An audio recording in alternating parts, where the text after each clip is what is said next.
Good morning and welcome to Newsfile. This is your most authoritative news analysis platform, and here on Newsfile, we put Ghana first.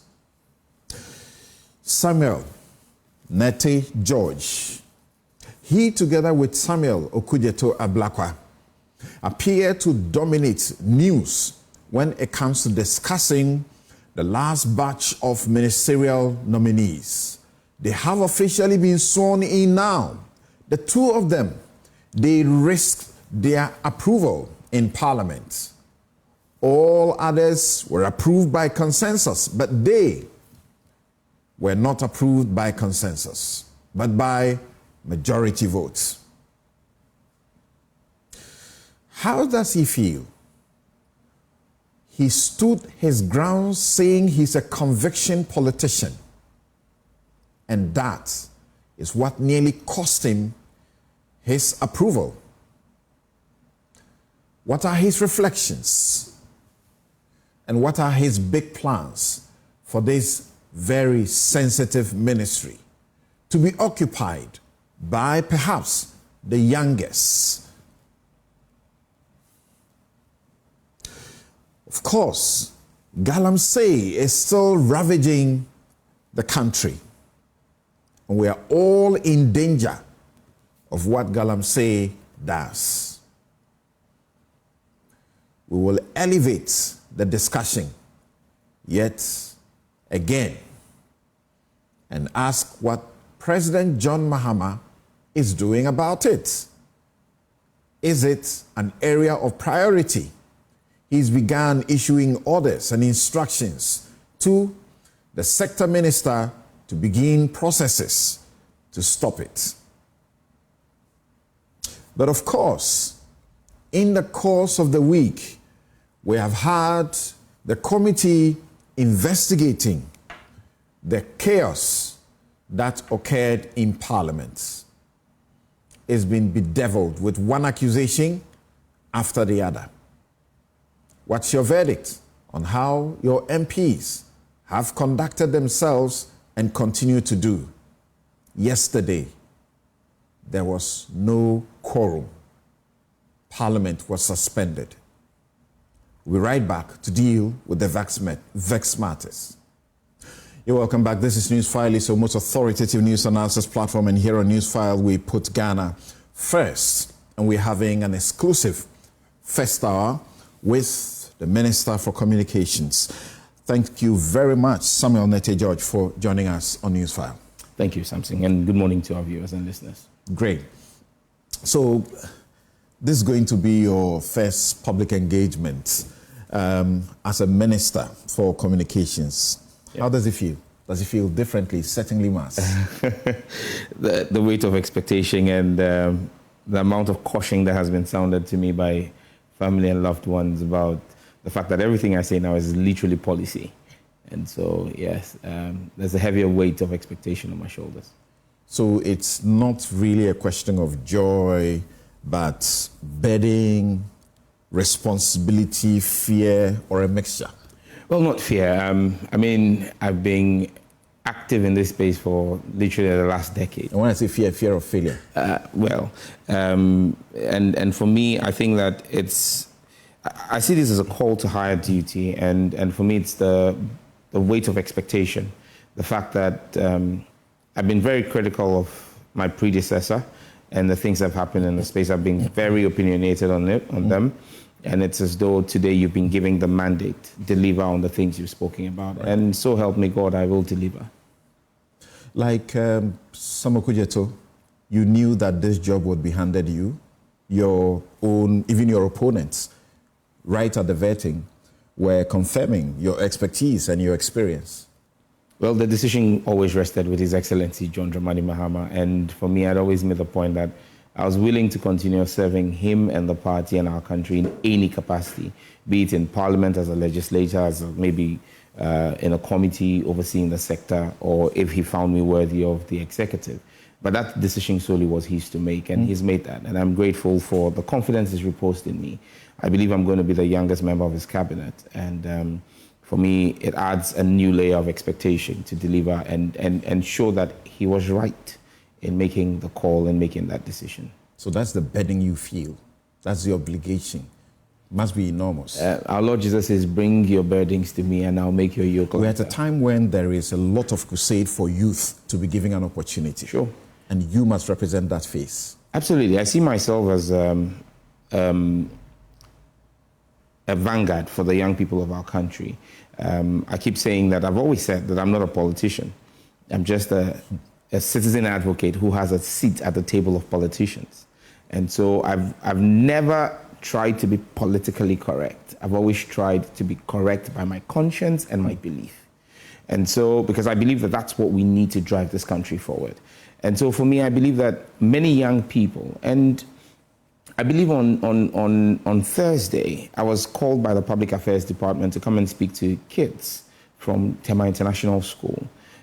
Later I found out that Sarkodie's daughter was even one of them. But I was in awe at how much about me these 9 to 12-year-olds knew, and the kinds of questions they asked me about my personal life. And they said to me, you are our role model. Now for kids to say that, 9-year-olds to say that to you, lets you know that you cannot sleep up, because it's not about adults who have already formed their impressions. It's about young people who are who are highly impressionable, forming and building their character, trying to model that around you. It adds a new weight of expectation. And yesterday when the president was, as it was swearing you guys in, he called you Jata. He added Jata to your name, and I said, whoa, the kids, did they recognize you by that? And I've listened to your vetting over and again, and one thing that, runs through when you were made to read your own messages, you ended them with the lion emoji, the Ghana flag, and the fire emoji. Well, I think that it's just testament to the power of branding. I made that decision in 2015. To introduce Jata into my name, and it was because of the circumstances at the time, and it's become a household name. There are many people who actually think that Jata is an official name, because there are people who bear that as an official name as well. But I think that for me, it speaks to two things. I mean, and like you said, I always talk about the lion emoji, Ghana, and then the fire, because there's a hashtag I use, which is an Edinkra symbol, she won she. So it's a hashtag she won she, and then I explain it as another hashtag, that which fire cannot burn. Because the she won she is an Edinkra symbol for imperishability, for endurance, for conviction. So it is wushia won she. So when you place in fire, it doesn't burn. I get that. And I believe that that is what I represent. And so that's why I say I'm that which fire cannot burn. And I believe that it's a positive affirmation and a confession I make. And it comes true for me. Is the Jata really a positive affirmation for you? Is it a good branding for you? Or that alias actually brings you trouble or brings you misunderstanding? Of course, we have come to understand your Nigerian upbringing. Nigerians, I have a number of Nigerian friends. Typically, they are bold and they have aggression for success. You are misunderstood, including by using this name. Very, very true. I mean, the jury's out, but I believe that once again, if you look at my trajectory and you look at the work I've done as Member of Parliament for 2 terms, I'm now in my 3rd term, there are many people who think I've been in Parliament for longer than 2 terms. And that's simply because the amount of work I've done in the period of being in the House, they can't wrap their heads around the fact that this is someone who's just been there for 2 terms. Many people actually think that I was ranking member on communications. I've never been ranking member. For 4 years, I was deputy ranking member. Never been ranking. So, I mean, I'd been a member for the first 4 years. For 3 years, I was deputy ranking to ABA Fuseni. And then for the last year, I was deputy ranking to Mahama Yariga. But again, the work we do, many people construed us to be the ranking member. I'm coming to that realization right now. Okay, so it's about, so I believe that the aggression and the hunger for excellence, which is a hallmark of the lion, is what I keep bringing to my work. And I believe that the way I've been able to leave a mark, someone said something to me that struck me. He said, Honorable, we're going to miss you in Parliament. And I said, I'm still an MP. He says, no, you're going to be less on the floor and more in the ministry. And there's something you brought to the 8th and the 7th and 8th Parliament we may miss in the 9th Parliament. And for me, that was a positive comment to hear. And that's the same kind of aggression to excellence and drive for success I'm bringing to the ministry. When he was giving you the charge, he said, and I quote, that an efficient government will not make itself. It requires strategy, creativity, innovation, intentionality, and hard work. Has that sunk in? Deeply, and I've set to work on that already. I've been having meetings in the ministry with my agency heads and the directorates over the past 2 weeks.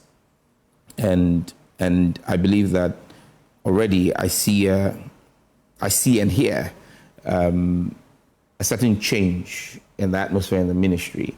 One of the key things I've said to them is... And you're deeply spiritual too. Yeah. I mean, my faith is something I wear on my sleeve. I'm not afraid to express it. You know, I mean, Romans 8 says to us that what shall separate us from the love of God?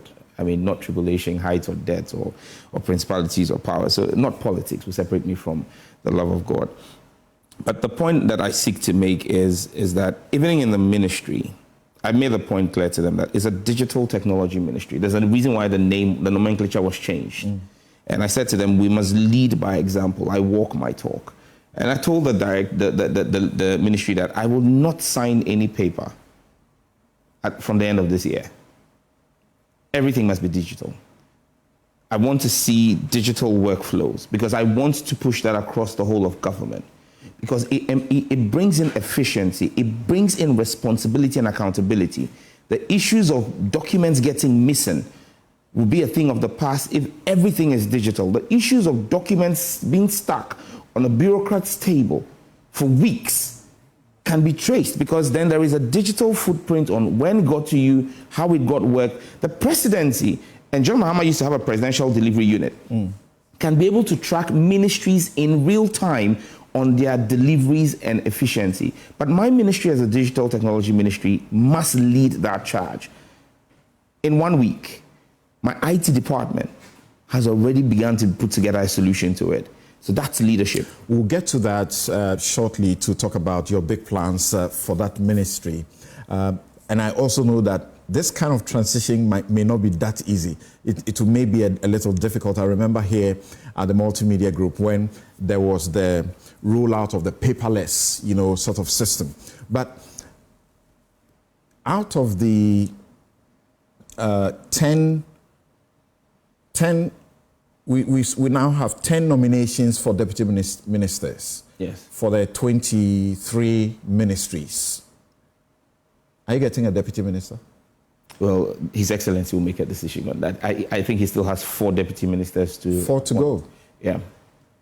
People, including your colleague Vincent Assefuah, he's suggesting like Afenyo-Markin did a while ago, that the president should just abandon his 60, cap that he gave himself and appoint as many because some of the ministries have even become larger. And so you need more people. You need more hands. Otherwise, you guys will burn out. Well, President Mahama is a man of conviction. He had a lot of introspection and reflection during the manifesto period before he came out with the 60. And that I believe has influenced his choice of ministers. He's picked people who he believes have the drive to be able to succeed either as a team or as a solo player. And again, I'm fully convinced in the decision making of President Mahama that he will get it spot on. He will give deputies to ministers who he believes require same. And for those who don't, there'll be an architecture to support them do the work that they do. You don't think that he must reconsider his 60 ministers game? Well, I think that for a start, he must stick to it. He must stick to it and give it a shot and see how we make it work. For those who today he should give himself the possibility. For those who keep saying that 60 should be abandoned, they were the very same people who championed 50 under Baumia and thought that it was workable. So even though people have now explained that what Bawumia promised was 50 ministers and 16 regional ministers, so we would have had 66, you know, but President Mahama was clear about his 60, including regional ministers. So you're having both ministers and deputies, 44. I believe that it's possible to do it. I keep saying it's possible to reset this country. It's possible to reset the governance architecture. And President Mahama has a blueprint. Let's test it. Let's see it work. And I believe that you can have tweaks as you go on. Like you rightly were making the allusion to rolling out the paperless here at Multimedia. When you roll out a system, it can't be 100%. You will make tweaks here and there. You realize that, oh, we could move this here, we could move this there. And so let's give it a try. Let's be more optimistic than pessimistic. Right. And yesterday, for example, the House could not have the quorum needed. And when we say quorum, we simply mean 92 of you. Yes, please. To be able to do business. How do you feel about that? Well, I mean, it's been a challenging few weeks, and I can empathize with my colleagues, especially the first-timers. And maybe I should use this opportunity to set it in perspective. I mean, people say you're a supermajority. You should be able to form quorum and do business without the majority. And yesterday, I mean, Afenyo was very... Without the minority. Without the minority. He was very disingenuous. I mean, he had members in the chamber, asked them to walk out of the chamber and then raise the issue of quorum. But I mean, those are some of the theatrics of the minority. But look, you've got a large contingent, in fact, of the 188 thereabout that we have sitting in the majority, just 28, if I'm not mistaken, are from Greater Accra. So you have about 160 that are from outside Greater Accra. Of that 160, just about 45 or 50 are returning MPs. So you have a contingent of over 100 new MPs who were not resident in Accra, have won the election, and are now trying to get accommodation. It's a major problem, you know, and again, I keep saying that the Parliamentary Service needs to do a lot more public engagement to explain the challenges that we're seeing currently in Parliament with the numbers. It's not that, and I'm saying this because I hear people begin to attack MPs already, especially the new MPs. Extremely disappointed. But many of them do not have a place of abode. Many of them are now getting to rent, and you know the difficulty of rentals in Accra. If you want to rent in a place that makes your proximity to Parliament easy, you know how much you're talking about. Many of these are first-time MPs who've just finished very expensive elections. They may not have that, so they have to go on the outskirts of Accra. But is the accommodation not supposed to be taken care of by Parliament? No. MPs are supposed to provide your own accommodation. You would get an advance against your salary, because I mean, every public servant is entitled to about, I think, 10% of your basic as your salary allowance. Okay. So they will get an advance in the next few weeks. But then before that advance, you can't keep waiting for that advance. It's not been done yet. All right. You get it. There are MPs I know who, since the swearing in, have been staying in hotels.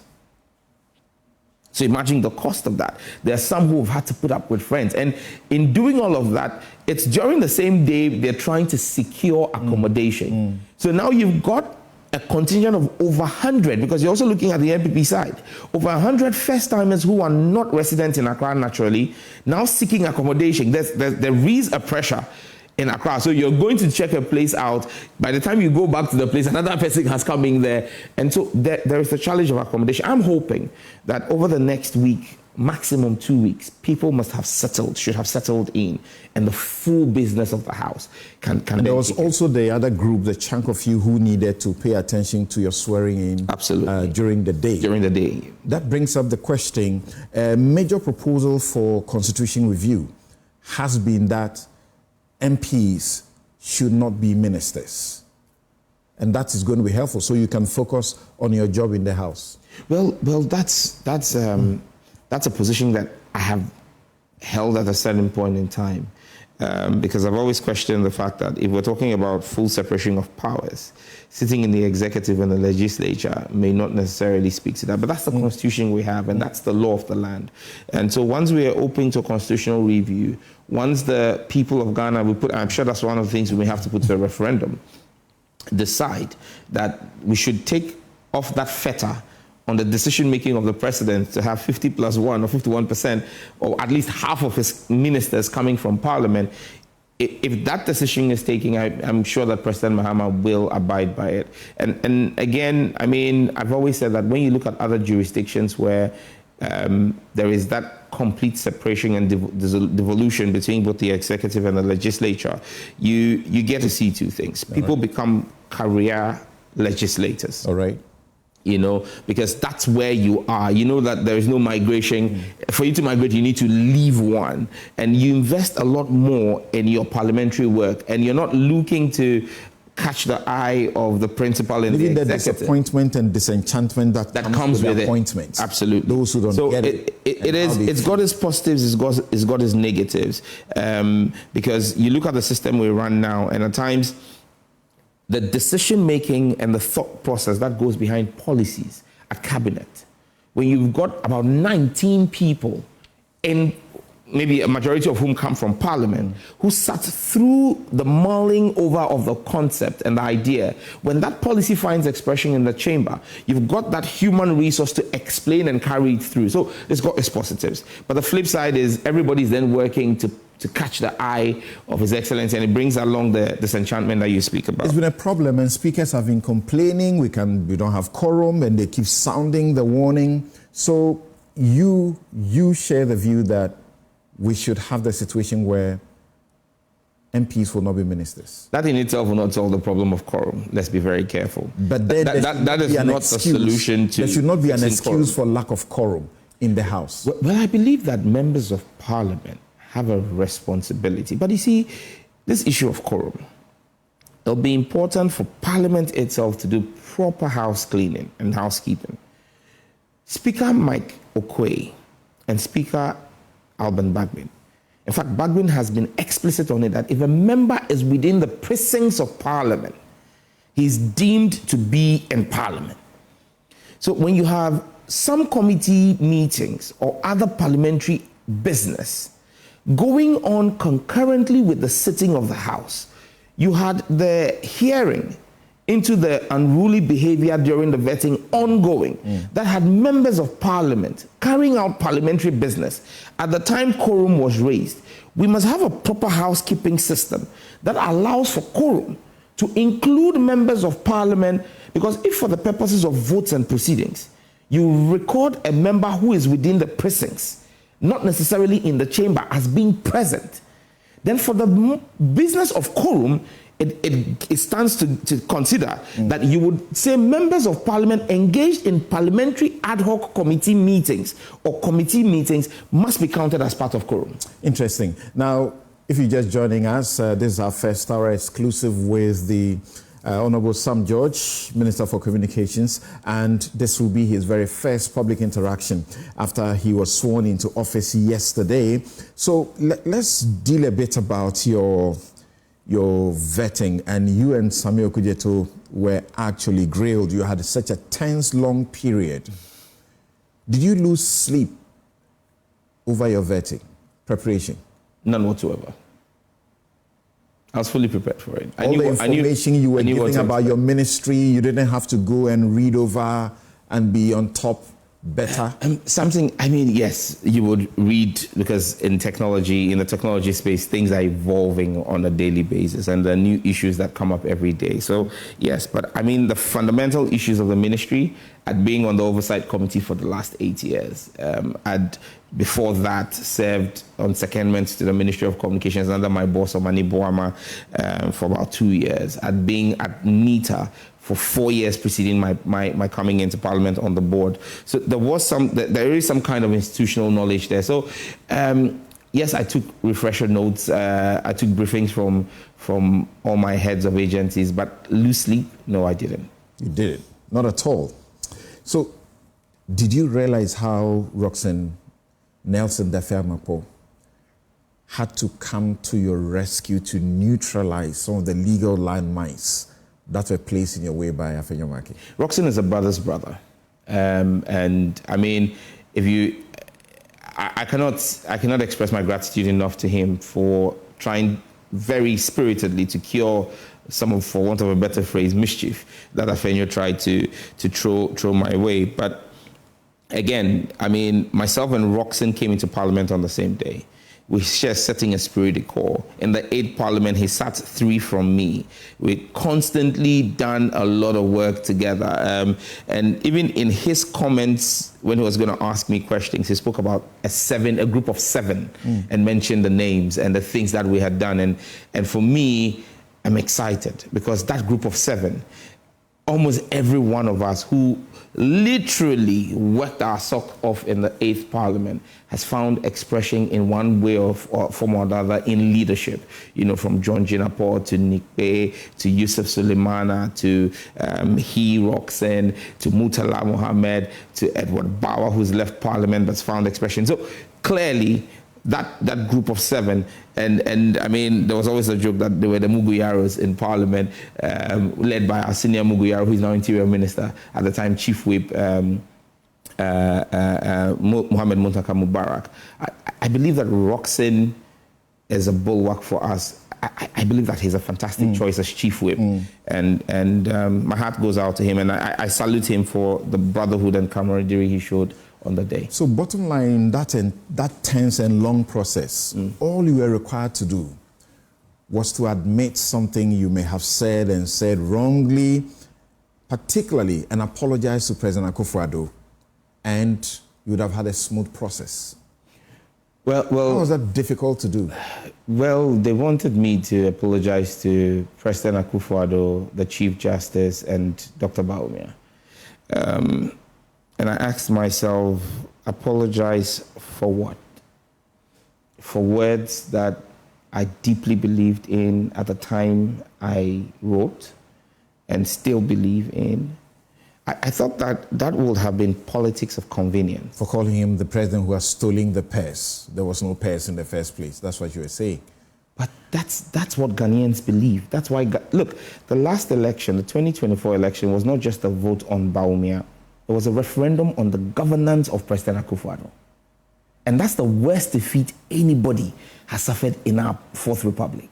So clearly Ghanaians hold the view. Look, you just need to speak to people like former Chief Justice Ofer Akufo, whose pensions and investments have literally been stolen, dissipated by the Akufo-Addo regime. So if we say that Ghanaians feel they've stolen the purse, those who were held by the GDEP, who got the haircut, those who have died as a result of the pain and the lack of ability to then buy their medication, they hold that view as well. And so I felt that it would be placating the ego of one man at the expense of the pain of hundreds of thousands of Ghanaians who, and millions. Don't forget, the Ghana Statistical Service pointed out that almost 8% of our country had been pushed below the poverty line by result of the GDP. Some 8,000 plus or so. Yes. Right. You know, so those are Ghanaians I stand with. Don't forget, I said I'm not a politician. I'm a citizen with a seat at the table of politicians. My fidelity is to the Ghanaian people and not to the ego of one person. And so, yes, his ego may be bruised by what I said, but is it true? If it is the truth, I really don't care whose ox is God. You were risking your approval. I believe. And you sat in the chamber. And Afenyo continued to say that if you were willing, because he had discussed with you in chambers, and they had supposedly showed you a certain text that you could read out as an apology, and that would have ended it. They would have passed you by consensus. You and Ablakwa. You introduced me this morning as Minister for Communications. That's correct. So, I mean, I'm happy I stuck to my guns. You know, if only if Esau understood the power of his birthright, he wouldn't have sold it for a bowl of broth. That morning when I was asked, given the text and told if I read this, I'll get consensus, it was Esau and Jacob again playing before me, selling my birthright. for a consensus approval. The and decision didn't the land Lord with told him that unstable as water thou shalt not prosper. Absolutely. You wanted to be stable as water so that I can prosper in the ministry. But you knew that there was a risk. You could have lost your approval. I was 100% sure, and Afenyo himself knows. And I dared them to take me to a vote. Of his 88, 49 of them would have voted for me. And that's why Afenyo, after calling for the vote, chose to abstain. He knew he didn't have his back. His members told him to his face in my presence that if he took me to a vote, 49 of his 88, I'm specific, 49 of his 88 would have voted against his position because they didn't see the wisdom in the position that was being taken. So that was a cowardly backtracking. Is that what you suspect happened? He had to eat the humble pie. How do you say you're not supporting by consensus? This is the first time any minority has said they will not support a vote by consensus and failed to demand a secret ballot. This is the first time, myself and Okujeto Ablakwa. And that's because I said 49 of his members made it clear to him. And at the time they were taking the debate on my report, play the video and see how many of his members were seated in the chamber. He had whipped them in and they walked out of the chamber. He had less than 20 of his members, less than 20 of his 88 sitting there because his own caucus broke ranks with You it. still appeared tensed. I watched you. No, it wasn't tense. I was just sitting there and I was just watching the drama unfold. And I was saying to myself, if you have people who call you brother and friend, like Afenyo used to, and this is the kind of friendship and brotherhood, then you don't need enemies. Interesting. Interesting. So you saw the number that sat by his side. We'll go to move on quickly to what you have to you have in up your sleeves as the big tickets for your ministry. So who is it that attacked Zaneto? I believe that that's an issue that we're investigating. Parliament is investigating. I think that we need to get to the bottom of that. You sat in the House at the time. And I'm clear where the voice came from. What section? It came from behind Afenyo-Markin. It came from behind Afenyo. And there's a portion of the House where we had the voice from. If you sit in the chamber, you know. And my position is very simple, that we've got, apart from the cameras that broadcast, we've got CCTV cameras in the chamber. Okay. The Marshal's Department must produce the CCTV footage of the chamber. It would allow us to see, because nobody could have made those comments without some kind of gesticulation. We knew who was speaking at the time. It would allow us zero in on the particular individual. And then you can always do forensic voice analysis and all of the people sitting in that particular space. It's very possible and it's very easy to do this if we're committed. I think that Parliament must do this and we must set an example. Many have pointed fingers at the Bosome Freho MP, Nana Kwejo, and some have pointed at Abu Jinapor. He has come out to apologize. Nana Kwejo has also come out to say that he's not the one who did it. So I think the investigation will settle it. If we are committed as Parliament, and many times we have a tendency to push things under the carpet because it's us, it's internal. But I think that this is one of the watershed moments where Parliament must distinguish itself and say the right thing ought to be done. Are you embarrassed by it? Absolutely. So you encourage your members who saw the particular person to point them out? Absolutely. It's the honorable thing to do. We bear the title honorable. That conduct was dishonorable. I mean, the reference to make to the Honorable Zaneto Ajiman Rawlings in reference to her father. And clearly, whoever made those comments is oblivious of the relationship in the latter years that existed between President Akufo-Addo and the late Jerry Rawlings. To the point that President Akufo-Addo had to call Jerry Rawlings founder of the Fourth Republic. Absolutely. So, I mean, that's why I'm saying we need to isolate this, because it casts a slur on all 275 members currently sworn in Parliament. It casts a slur on all of us, especially all those present in the chamber that day. I mean, you cannot be party and privy to such despicable behavior and say that, oh, it's fine. We are upset and seeking to use the Privileges Committee to summon somebody who called action of an MP silly. Meanwhile, an MP, we think it's okay for a member of parliament to make such despicable comments about their colleague member of parliament and a former president of the republic. No, that's double standards that should not be had in the House. What happens to the person if he's identified? Well, the Privileges Committee have various remedies in our standing orders that they could apply. I mean, ranging from him or being made to offer an apology at the bar of Parliament to a suspension from Parliament. There's several remedies. And this is happening at the time when what you already referred to as the embarrassing spectacle at the Appointments Committee went on. Yes. What do you make of the committee's proceedings so far? I think that the decision by the minority to boycott it speaks to a complicity and of guilt. Because I would rather that if you had a case to make, and yesterday I listened to the Honorable Ayimedu, his argument was that the committee should hold his sittings in camera. We are the people's house, for Christ's sake. It is Parliament, it's the people's house.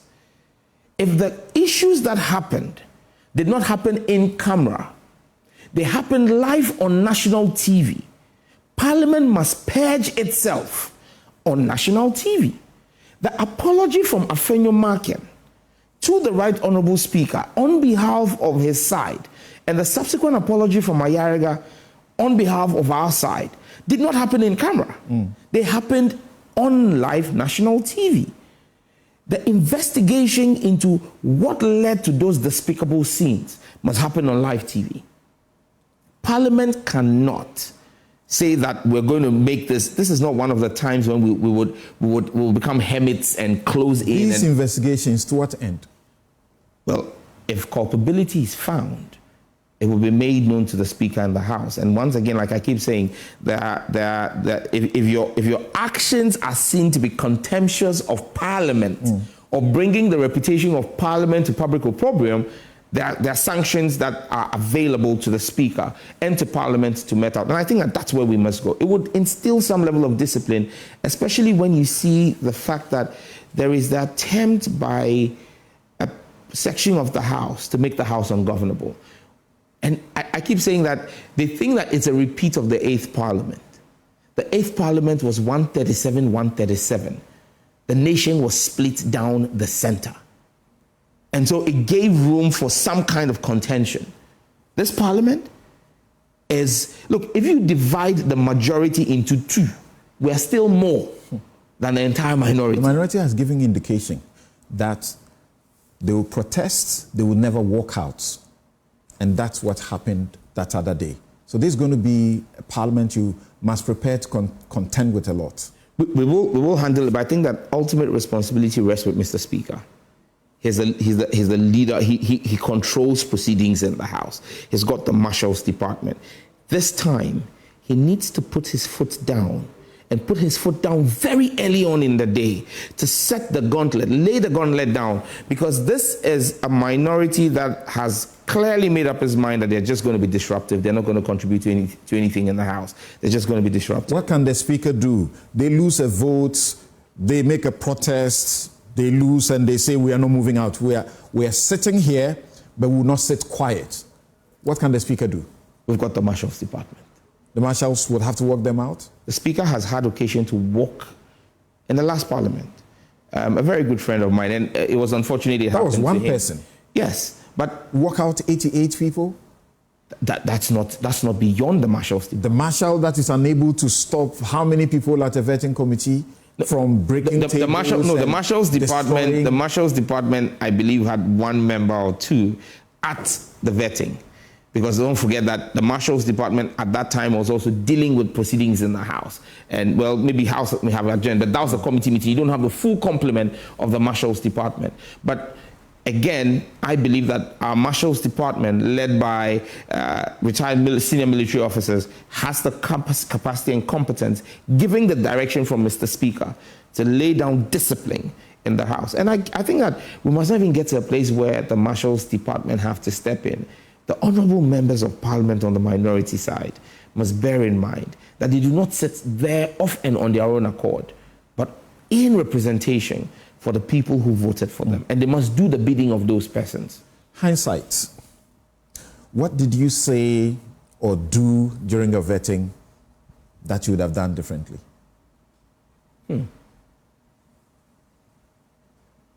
Nothing readily comes to mind. Because I think I'm comfortable with the responses I gave.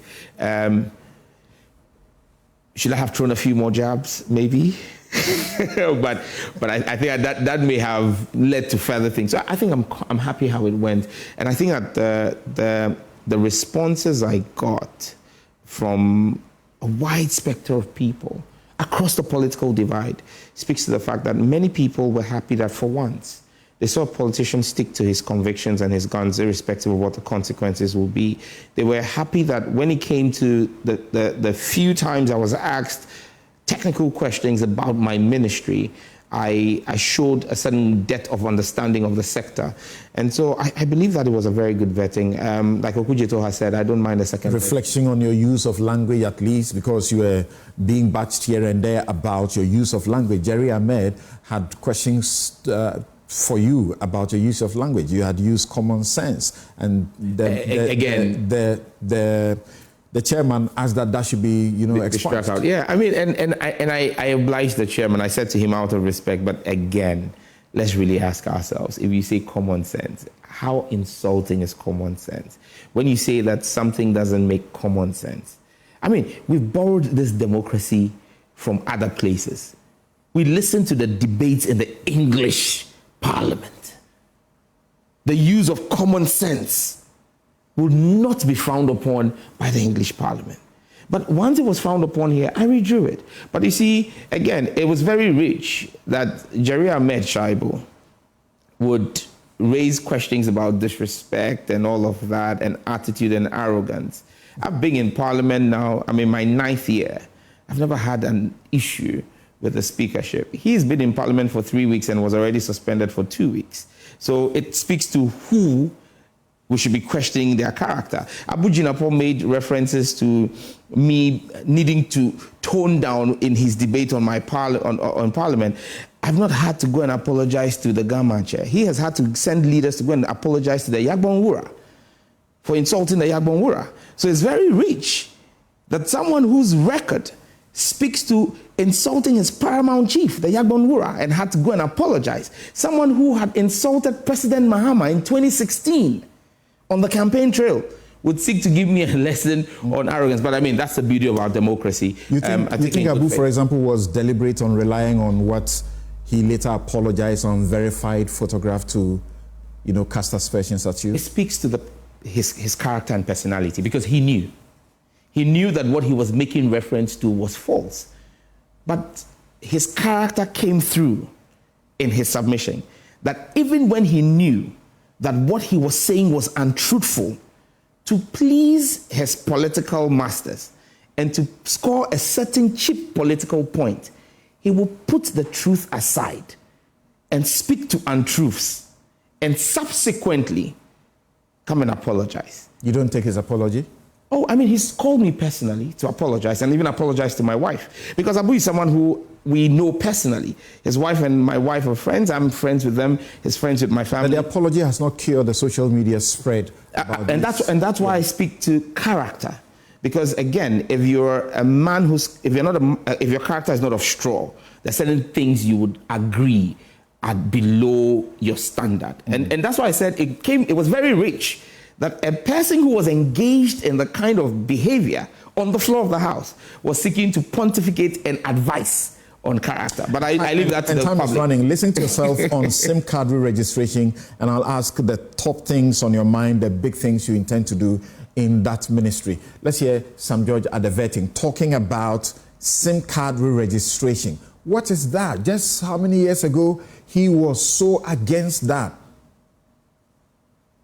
Of mobile money fraud, we have to work collaboratively with the MNOs, and that's why we have to go back to the issue of SIM re-registration again, to properly register the SIMs so that the MNOs can identify who it is, because it's one thing blocking the SIMs, it's another thing tracking the persons, the cartels behind it, and being able to arrest them and prosecute them, you need to be able to identify persons who hold SIMs.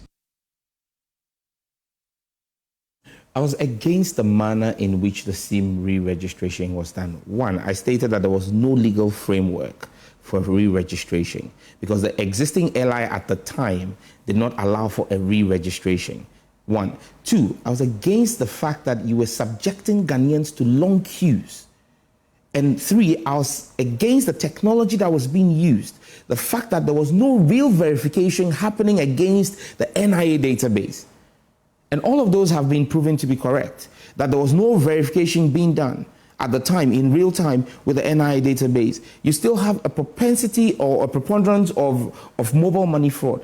What we are suggesting to do will be a verification that does not require you, Samson Lardy Anyenini, or any of your viewers to walk and go and join a queue. We've taken your data. If you use MTN or you use Airtel Tigo or you use Telecel, they've got your data. The NIA has got your data. So with the NCA and a connector, what we're going to do is cross-reference that data biometrically. You will get a prompt asking you to confirm on your phone that, yes, you have this Ghana card number and you've registered this numbers. Because again, what we've realized is some people's Ghana cards have been used to register numbers on their blind side.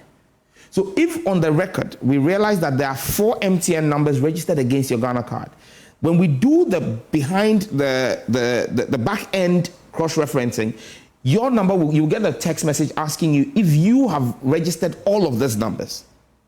You would respond via prompt and identify what you've registered and what you've not registered. We can block those that we've not registered. Then, those whose data does not match what is at the MNO and the NIA would receive messages asking them to then come to the shops to regularize their registration. So you're not going to have the whole country moving there. And then the other thing we're doing, that's different, is now we're not just doing the SIM registration, we're doing a central equipment identity register. Every SIM, every phone has an IMEI. It's an equipment identification number. And there's a global database. Well, we're tying your SIM card to the phones that you use so that you are able to then be able to track substandard equipment that are used for fraud, and block them. Because if I block the SIM, and the person can just get another SIM and drop it in another phone, but if a phone is used to perpetrate fraud, I can block that SIM, block that phone as well. It raises and makes more expensive. Presently, you can't do that. You can't. We have heard the Chamber of Telecommunications supports this re-registration thing. But the thing is that at the time you were so vociferous in standing up against it, and you actually said that the corrective measure was to look for those that had not done it properly or somewhat, and to resolve it by that, and not call everybody else exactly to do it all over again. Exactly what we're going to do right now. So this one will not be general. No. Ghanaians are not people. going to have to queue. We envisage that of the about 38 million active SIM cards in Ghana, we should have less than 2 million of those SIM cards that will need to be worked on, and many of those SIM cards will be SIM cards that are engaged in fraud. Okay. Because they've not been properly registered. But that's why they're being used for fraud, or they were pre-registered SIMs. So of 38 million, if you're having just about 2 to 2.5 million of them to be rectified, I think that we would not have the chaos that we saw. And so I'm sticking to my words and my criticism. We're going to do this right because the telcos themselves, and Samson, let me be clear with you. Even before I sat at my vetting to announce this as policy, I'd engaged all the telecom CEOs. I'm going to be a minister who will engage industry. I won't announce a policy without engaging industry and getting their buy-in. I've told them it's a new dawn. It's a reset. And so I engage personally every single chief executive and engage the chamber as well to get their understanding of what I want to do, get their buying into it before I've announced it. And that's why you can see that the industry and the market. Do they support it because they feel compelled, or they are happy about this? Oh, they are happy about it because, you see, again, I've made it clear at the vetting. I'm a minister who is not going to be afraid of fining MNOs who do not give us the right quality of service, because my fidelity is not to the businesses, it's to the Ghanaian people. You must get the right quality of service. But in demanding a certain quality of service from the MNOs, I must give them what they need to offer that service. So I'm not just going to come and chase the MNOs. I will give them what they need. So I've made announcements that we would look at spectrum allocations to ensure that we can give them room to be able to do what they have to do. We need to be able to clean up the register for them, because when there is fraud, and today I go on an MNO and say, this SIM card from you has been used, give me the identity. The registration that was done by the previous administration, they are able to identify who the person is. Beyond the 50 million fund for fintech and other things that you're talking about, what's the next top thing on your mind? But before this interview, people were asking me to talk to you about the cost of data, which you supported them and campaigned with them. Yesterday, I met the management of the ministry, and I've given them the running order. Hopefully, within the next 14 days, we'll be setting up a committee, an interministerial committee, to look at the cost of data. And again, at my vetting, I said that it is my fervent belief that before the end of this year, we should see some movements in the data offerings. Now, let's be very clear. I've said that there are two models here. You can either have a reduction in prices of data, or an increase in value offerings. So you could be paying 100 cedis today, that gives you 100 gig. Do we want to make the 100 gig 75 cedis? Or do we want to maintain the 100 gig, but make the telco offer you 150 gig for the 100 cedis? Whichever ways, you get more value. So we're going to look at those models. Now, the committee we're setting up is interministerial. It's going to have representation from the Ministry of Energy and the Ministry of Finance. It's going to have representation from the PURC, and then from groups like NUCS, the Chamber of Telecoms, from content producers, those who do skits and all of that. They are going to have representation there. The reason why we're going to energy is because the main cost that builds up the MNO's cost is what they are getting, the pricing they're getting from their tower companies. Now, those tower companies, 80% of their cost is power. Okay. And that's because there's currently a certain way the cost for the cell sites is being calculated. If we can fix that with PURC, you can then see a result. And so there is a committee that will be set up in 14 days, within the next 14 days, and will deal decisively with data. They will have their TORs, they will have a timeline to deliver a workable plan for us to see some reduction in the cost of data. Thank you very much. See how time flies. Samuel George is Member of Parliament for Ningo Pram Pram and Minister for Communication, Digital Technology and Innovation. We wish you the very best. Most grateful, Samson. Thank you very much. This is Newsfile. We'll be right back with the second segment. We recall the Speaker's firm, decisive directive that the proceedings of the committee should not be conducted in public. The Minority Caucus concurs with this position, recognizing that public hearings in matters like this would compromise the effectiveness and efficiency of the investigative process. In widely broadcast media interviews, Honorable Bembedra made prejudicial statements alleging that the minority leader was actively conspiring to derail the committee. Today, the minority has just had a news conference where they accuse you of bias. They've asked the Speaker to take you off the committee. And we've also not seen the members of the majority here. Do you expect that they will come? And do you expect majority MPs to testify?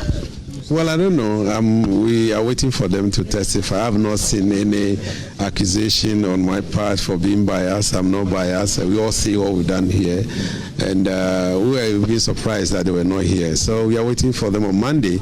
If they're not here on Monday, we invoke constitutional provision as well as the standing of this. Yesterday, when you spoke to journalists, you did indicate that Abnosia Asare was in your meeting and she hasn't been here. In fact, it was Anime Dwempi who addressed the news conference today that accused you of being biased and also said that we're not going to participate in this process. Are you surprised by that? I am surprised because he was here with us. You met him on the first day, you saw him on the first day. So I don't know where that accusation of biasness comes from. So maybe he has to identify where I was biased. They've written an entire memo to the Speaker asking that you be removed. I don't know. Speaker will have to admit that memo, but we will continue our work on Monday. Okay. Chairman, did you invite the witnesses from the minority side of the House? Everybody has been invited. You quite remember on Wednesday, I even mentioned that one of them was coming until the person sent us a text message that he was not going to come. But yesterday, Honorable Bina was with us at the meeting. We all agreed, and so we're surprised that she wasn't here today. Chairman, is their non-participation affected today's proceeding? No, at all. You also what happened. We will continue our work until the Speaker says, well, otherwise. So.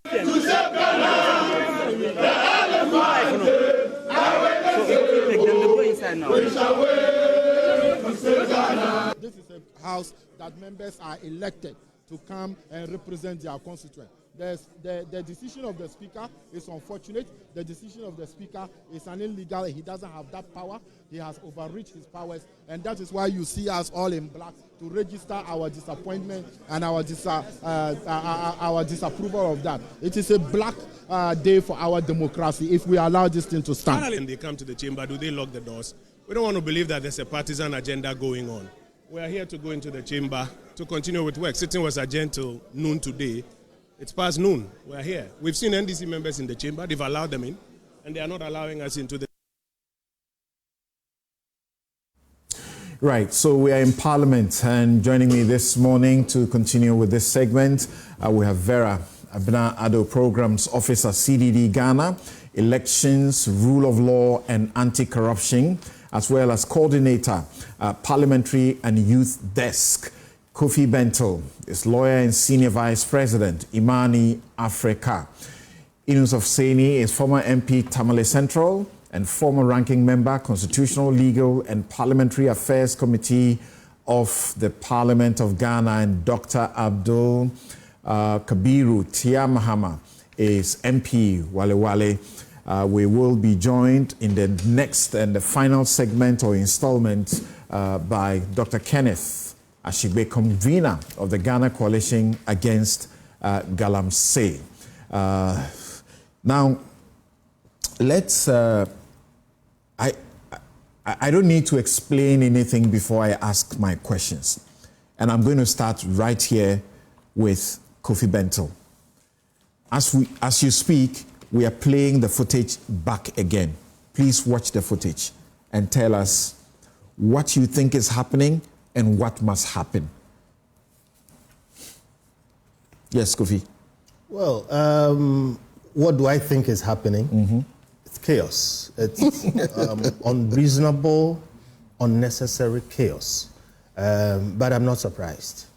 I'm not surprised because I always say structure influences the way people behave. You're not surprised that the MPs are destroying public property? I am not surprised. Not at all. I'm not surprised.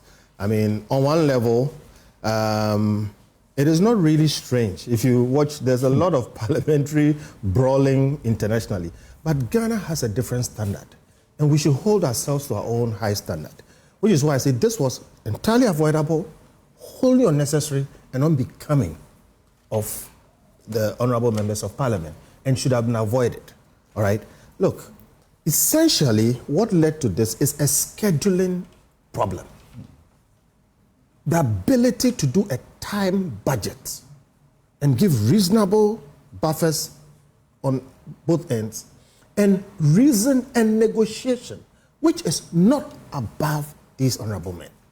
So what is it? Is that what caused it, or it is the minority who say, we protest, you disagree with our protest, if we vote, we will lose, we will still sit here and insist that you can't have the vetting? Well, is that what caused this? That is what it devolved to. That is what it ended up in. But certain things led to that. If you want a certain kind of outcome, you create a structure that leads to that outcome. You can't have that kind of lopsided arrangement with numbers, on one side, which clearly in every vote will go in a certain way. I mean, you totally defeat, that option. So they are left with this. That's what I'm saying, the structure. I would have thought that if you go into a committee, you must find a way to balance things, all right? But long and short of the matter is that, look, it was It is a scheduling issue. If you say protest, what led to the protest? Okay, why would you be working at 10 p.m.? Okay, if you want to really do a good job. And why couldn't they go behind, agree something, then somebody says we agreed one thing and then they are doing a different thing. And again, look, if we had time, we could bring in all the issues of the clerks and whatever it is, because there's an administration in Parliament, not just the politicians. And there's a certain section of this which they should handle. That's right. For instance, it should be, in my view, the administration of Parliament, the clerks and co, who should set down who will come and when, and stick to it and make sure the politicians work with it. Hold on, let's do this very quick with Samuel Abu-Jinapor, MP for Damango and former Minister for Lands and Natural Resources. You know that in my interview with Sam George, his name came up, and his name has been bandied about all over the place because of an MP who attacked Zanato Rawlings. We can't repeat the things the MP said here on the show, but many are pointing fingers at the Bosome Frehu MP, Nana Kwame Asafo-Adjei. He has denied it. He says he never uttered those words. There are some who have pointed fingers at Abu-Jinapor. He says that is completely untrue. He wasn't the one who said those things. There is a press statement from, or a demand from certain chiefs in the Volta region asking the speaker to identify whoever it is that made these comments. Rawlings says there's a foundation for the Rawlings or the family that are also demanding that this should happen. A while ago, I just read Kweku Ntibu asking that the speaker should expand the mandate of the committee that is sitting right now to include identifying and punishing this MP who attacked Zanato Rawlings. Thanks for joining us, Abu.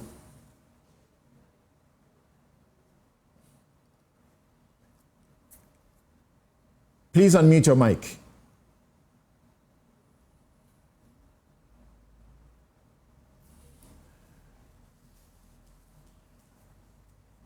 Samuel Abu-Jinapor, please unmute your mic. Okay, so we are having a bit of a challenge with your connection there, is it? Please unmute your mic. I think that's the problem. Okay, we'll try and re-establish contact with him once he is able to resolve the problem with his. And we are adding all of that to the discussion we are doing. Now, Kofi, maybe continue from this point. Should this committee add the attack on Zanato Rawlings into its investigation? Ordinarily, I would say yes, because that was scurrilous. It was really unpalatable. But a certain part of me says we should not give more oxygen to this thing. I mean, whoever said that should be ashamed of himself. Look, I have my issues with President Rawlings because I lived through the revolution. But he's absolutely one of the best or greatest politicians we've had in this country. All right? I don't have time to explain this and that, but no one is all good or all bad. And yes, it's true that President Rawlings bequeathed to us this Fourth Republic. Okay? You can say everything you want to say about him, but we should not descend to the point where we denigrate our own. Every great country has in its history its heroes. And no hero anywhere in the world is all good. But every country in writing its history finds a way of subsuming, of removing, of cleaning out, okay, the negative aspects, and then create heroes out of whoever their forebears are. So a part of me says we should not give oxygen to this thing. Let it die.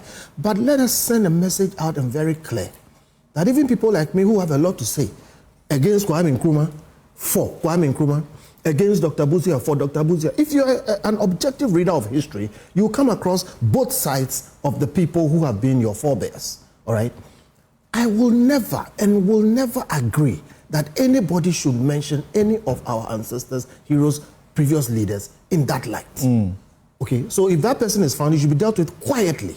We should not give oxygen and air this dirty linen. And there are all kinds of people who have latent, subsumed, edges. And this may encourage some of them.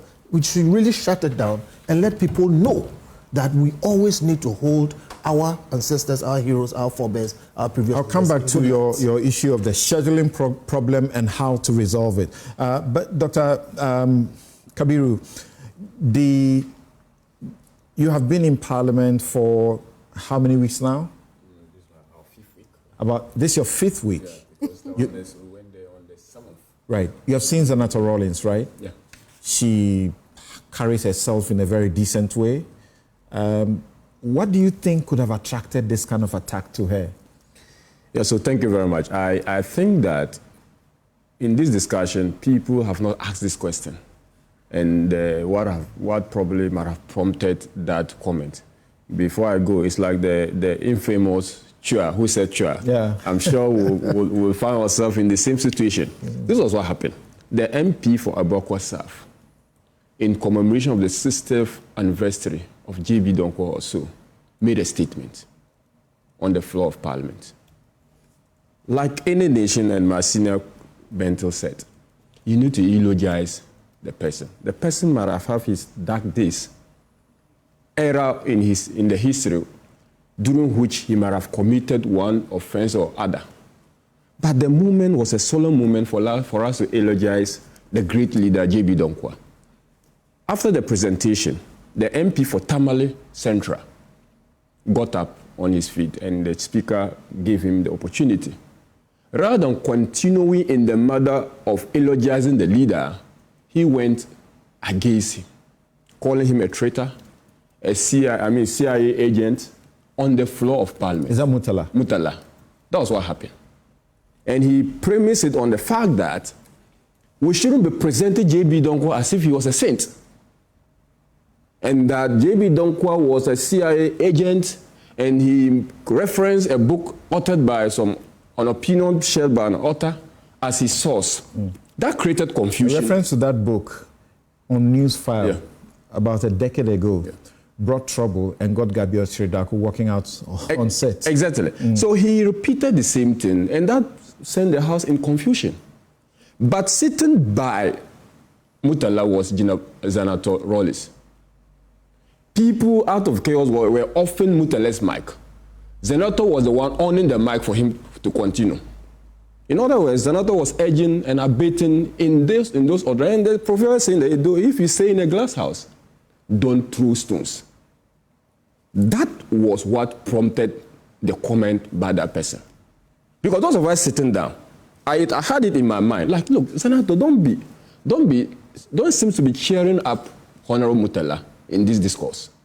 Because if we are going to read the history, or if you are going to eulogize former President Flight Lieutenant J.J. Rawlings, someone in this House may be tempted to go into the dark days of President Rawlings. So this is what caused whosoever said that to make that comment. It was unfortunate.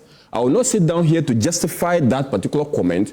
I will not in any day promote that a leader of that sort, Flight Lieutenant J.J. Rawlings, despite all the good things he has done for this country, someone would, reduce him to a murderer. So Senator has carried herself well, but that singular act, for me, sitting down, I felt and I still feel that she was aiding and abetting and cheering Mutala. As you said, Dr. Murtala Mohammed was the one speaking. Rightly so. And some people were trying to put his microphone off. Exactly so. So she was helping, as you say, to make sure his microphone was on. That's not doing wrong. No. You see, when a member of parliament is out of order, because the statement is clearly a statement that should not stand in the discourse of parliament, that you get up to eulogize a leader and the only word you could use is a traitor. So you mean there was somebody who was raising a point of order? Exactly. Okay. Exactly. Mutala was refusing. He was refusing. Even the speaker was trying to rein in Mutala. But he was insisting on making his point. That created the chaos to start with.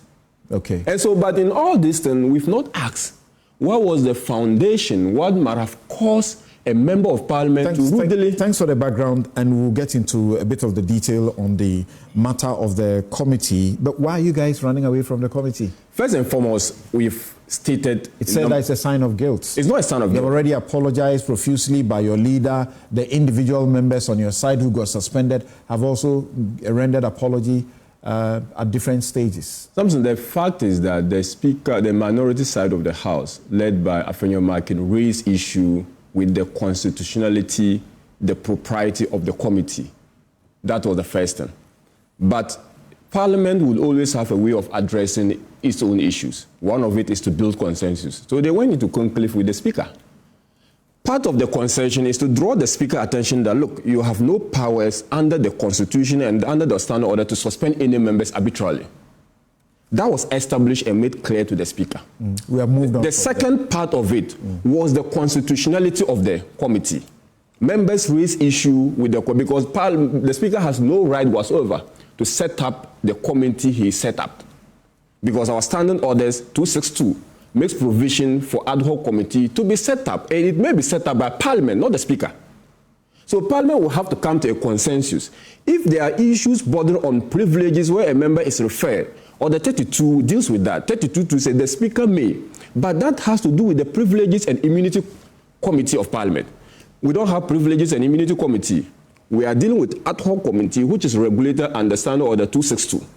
So clearly, as we understand, 34 or so, the committee that's supposed to deal with such matters is not yet in place as the Privileges Committee. Exactly. So this is the way to go about it. Way you have gone beyond this because you have now agreed that the committee should go on. Yes. That's how come some of your members who are part of that committee sat in on the first day, unless that, except that getting into the middle, they began to pull out. Yeah, so the agreement we had with the Speaker was that the committee should be put on ice. The Speaker disagreed, and when he came to plenary, he mentioned that the work of the committee should continue. However, it should not be a matter of public litigation.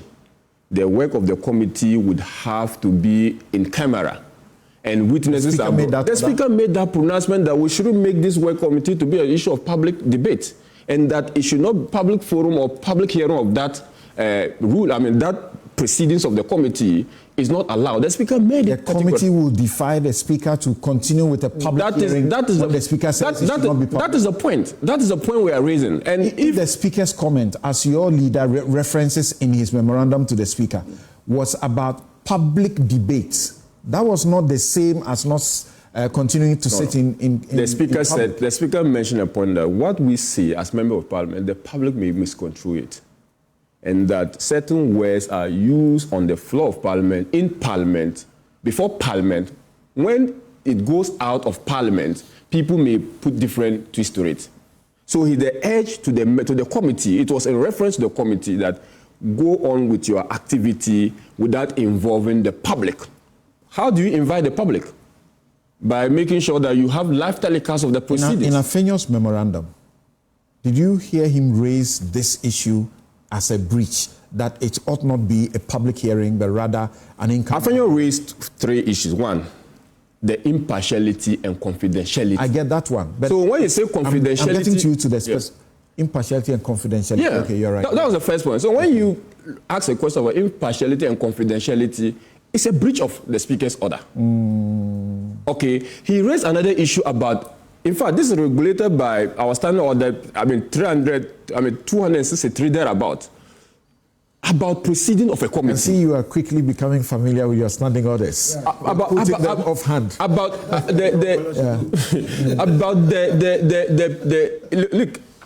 I was his lawyer, and he was a good client. If you put him in the witness box, you are happy that you have a good client.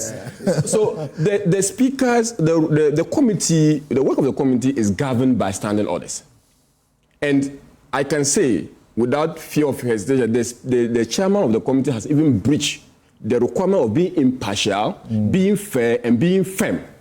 Well, as for the question of impartiality, he disagrees with you that he has not done anything that prejudices the process. Hold on for me. Let me go back to the MP for Damongo and former Minister for Lands and Natural Resources, Samuel Abujinapo. Thanks for joining us again, sir. Thank you very much, Samson. Right, good to have you, and your line is very clean. So I was just about to ask Kabiru, who is this who attacked Zanator? Do you know? Well, thank you, Samson. Let me say good morning to your cherished listeners and viewers, and to my friends in the studio, particularly the former minister, my friend Kabiru and Mr. Benton. I don't. I don't. As a matter of fact, I did not even hear those words being spoken, and I had not followed the conversation until the following morning when somebody drew my attention to the false claim that I spoke those words. But I don't know who authored those words. You guys were all right there. How come none of you, particularly the NPP group, you don't know which among you is the one who attacked the lady? Well, I don't know. I believe an investigation of a sort should be able to cover that. But whilst I have the opportunity, Samson, let me just say for the records, first of all, that I don't speak in that manner. I don't. Anybody in all humility and modesty who's followed my career, who knows me well, knows that I don't speak in that manner. Secondly, as I said, I did not even hear those words being spoken, and obviously it couldn't have been me. I don't even speak across the aisle in Parliament. I only speak on the floor of Parliament publicly. And thirdly, I have had a very good personal relationship with former President Rawlings when he was alive. He was somebody who took a great interest in me as a young politician. And I've had an excellent relationship with the Rawlings family over the years. Indeed, when he passed, and the then minority leader, Dr. Haruna Idrisu, read a statement on the floor of Parliament, I was the one who was chosen by the then minority, given the relationship and how much I know President Rawlings, to comment on that matter. And I have great respect for President Rawlings. I have very excellent relationship with Dr. Zenato. In fact, I will classify that relationship as being friends, and I've spoken to her since this matter came up, and I will be the last person to utter those kinds of words. Why will some people want to fix this on you? Well, I don't know, but that this is our politics. I mean, the day in question, I think that was the day we took the report on Honorable St. George and Honorable Kudito Ablakwa. And, you know, I spoke my mind as always. I don't know to what extent I will contribute to anybody wanting to pin this on me. But the most important point I want to make very respectfully is that I don't speak in that manner. I have great respect for President Rawlings and his memory and what he stood for. I had excellent relations with him when he was alive. Anybody who knows me knows the relationship I have with the Rawlings' family generally, and I will be the last person to speak in that manner about them. And I condemn those words in no uncertain terms. I have excellent relationship with Dr. Zenato Rawlings. I have great respect for her. And I will again be the last person to utter such unsavory, unfortunate comments about her. So having decried those comments, you would want that whoever made it be found out and punished, right? I fully subscribe to that, which is why I welcome the call by the Foundation of Jerry Rawlings and the for the Speaker to investigate it. This is not difficult to find out. Even a forensic examination of the audio of the voice, whoever made those comments and whoever authored those words deserves to be punished. No two ways about that. But don't you have a responsibility as a minority group to disown this person if you are people of integrity, honorable in the House? Well, I mean, in these matters, I'm not too sure that you can restrict it to the minority. I think the Parliament as an institution, the Speaker himself can take it up. And if the leadership of Parliament also so wish to get to the bottom of this matter, I will welcome that. The most important thing is that we should engage in politics devoid of insults, character assassinations, such as this one.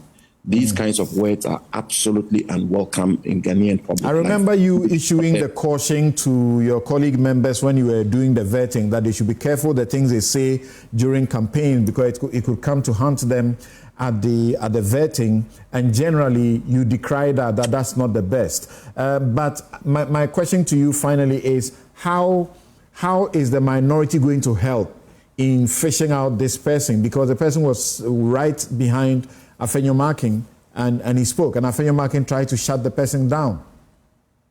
Well, obviously you will see, Samson, that the honorable minority leader himself did not approve of that kind of comment or behavior. That's right. Yes, I believe that the minority should cooperate with whatever channel or whatever mechanism will be employed to unravel who authored these despicable words, and the minority should support any punishment that will be meted out. Afenyo-Markin turned back and was shutting the person down, so he knows who it is that spoke. Well, I'm not too sure about that. What I take out of that gesture is that he disapproves of it. But we should not shield anybody. We should not shield anybody who is supposed to have been responsible for these kinds of ways. Thank you. And words of insult should be condemned on certain things. Thank you very much. Abu has actually issued a statement already denying this, and yet people have sought to insist that he's the one who was on the tape. Perhaps, what did you say to Zanato, and what did she tell you back? I'm not too sure I should disclose that, but suffice for me to say that she herself certainly takes the view that it obviously cannot be me, given the relationship we have and given who she knows me to be. And therefore, she's very clear in her mind that it cannot be me. But she also insists that this is unfortunate and we should get to the bottom of this. And I support her fully.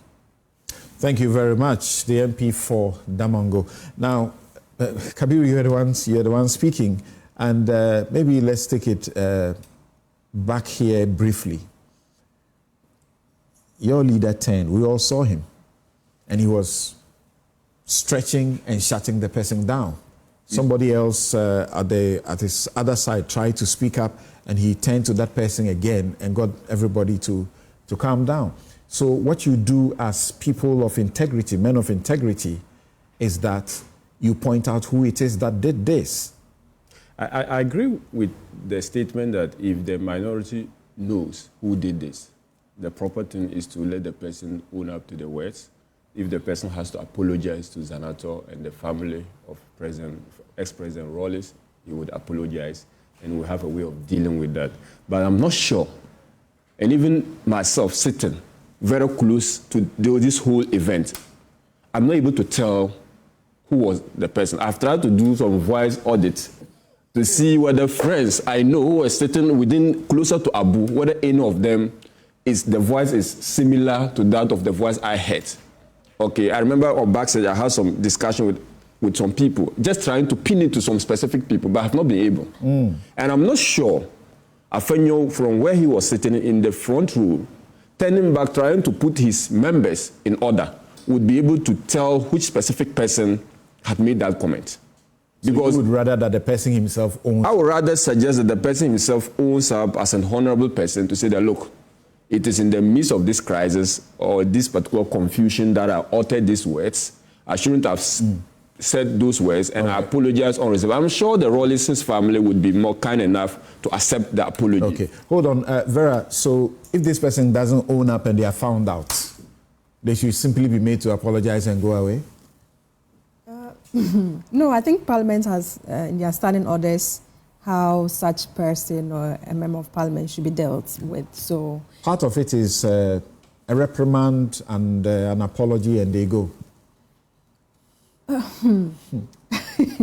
think all this, for me, is also kind of giving us more insight about what Parliament does and their standing orders and what can be done. And I think it's important that Parliament look at their own standing orders again. It's gone through a number of review, and now I think they have a very good standing orders. If you look at what the structures and the review would be, where civil society was part of it to support Parliament, to put up that structure. They say they are it's a Parliament masters of their own rules. And so I think that from all conversations, but those rules are subject to the Supreme Court anyway. Right, but we've heard from all the leadership that it was an unfortunate statement, and so we all agree that it shouldn't have happened. And so, for me, I think that the person should own up, and Ghanaians would rather forgive if a person owns up now and than to wait. As it has taken too long, and I think it's dragging for long. As at now, we should have heard somebody from the leader saying that we have identified the person that's going to apologize, and whatever sanction, as soon as the speaker should. Because so in your view, their leader should take a frontal role in this? I think so. I think so. You know, I think we have left a lot of things to the speaker, and then we come back and blame the speaker. There are leadership in Parliament from both sides. And we don't have to wait till the speaker does something and we say that it is constitutional or is in constitution. In fact, they listen to their leaders. They listen to their leaders, and they have whips. that needs to whip each other in When line. they are walking out, it is not on the orders of the speaker. When they are walking out, the speaker says, don't walk out, they won't listen. They listen to their leader. Who even speaks at Parliament on issues is determined by the leadership. We know how Parliament works. So for the leadership to also to be quiet by this time is not too helpful. I think that the leadership needs to really take some steps, and getting into the new week, something should be said about it, and we shouldn't just let it pass, because we've seen Parliament, if it's against one of them, they come up very strongly. And so, Honourable Minister of Seni, briefly on this, then we go into the big issue of the chaos. Clearly, as a former member of Parliament, I think that statement, that sacrilegious statement, was not intended for public consumption. Somehow the voice of that person failed him. It's too loud. He didn't speak into the microphone. He shouted. He shouted. And so that's the problem. Now, you see, we murmur things in Parliament. But when you shout too loud to the hearing of the speaker, then you are fished out and reprimanded. And members of Parliament must begin to learn this, if you want, this practice of, if you disagree, murmur. Dr. Kabiru says this is not something he would justify, but he gives us the background. It appears the atmosphere had been set, and so a group was angry. So again, that comes back, that is gradually becoming the hallmark of this 9th Parliament. Indiscipline, immaturity, impunity. You can't justify that action on the basis of parliamentary impunity. The hallmark of this Parliament? Yes. What didn't the 8th Parliament do?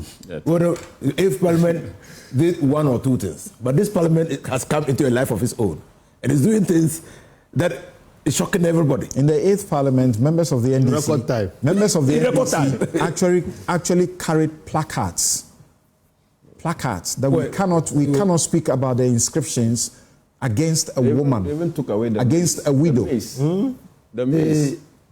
The placards started long ago. Bloody widow. Long ago. I can give you the history of how when placards started, until Parliament stamped its foot down and said no placards. So it was not the minority then that started placards.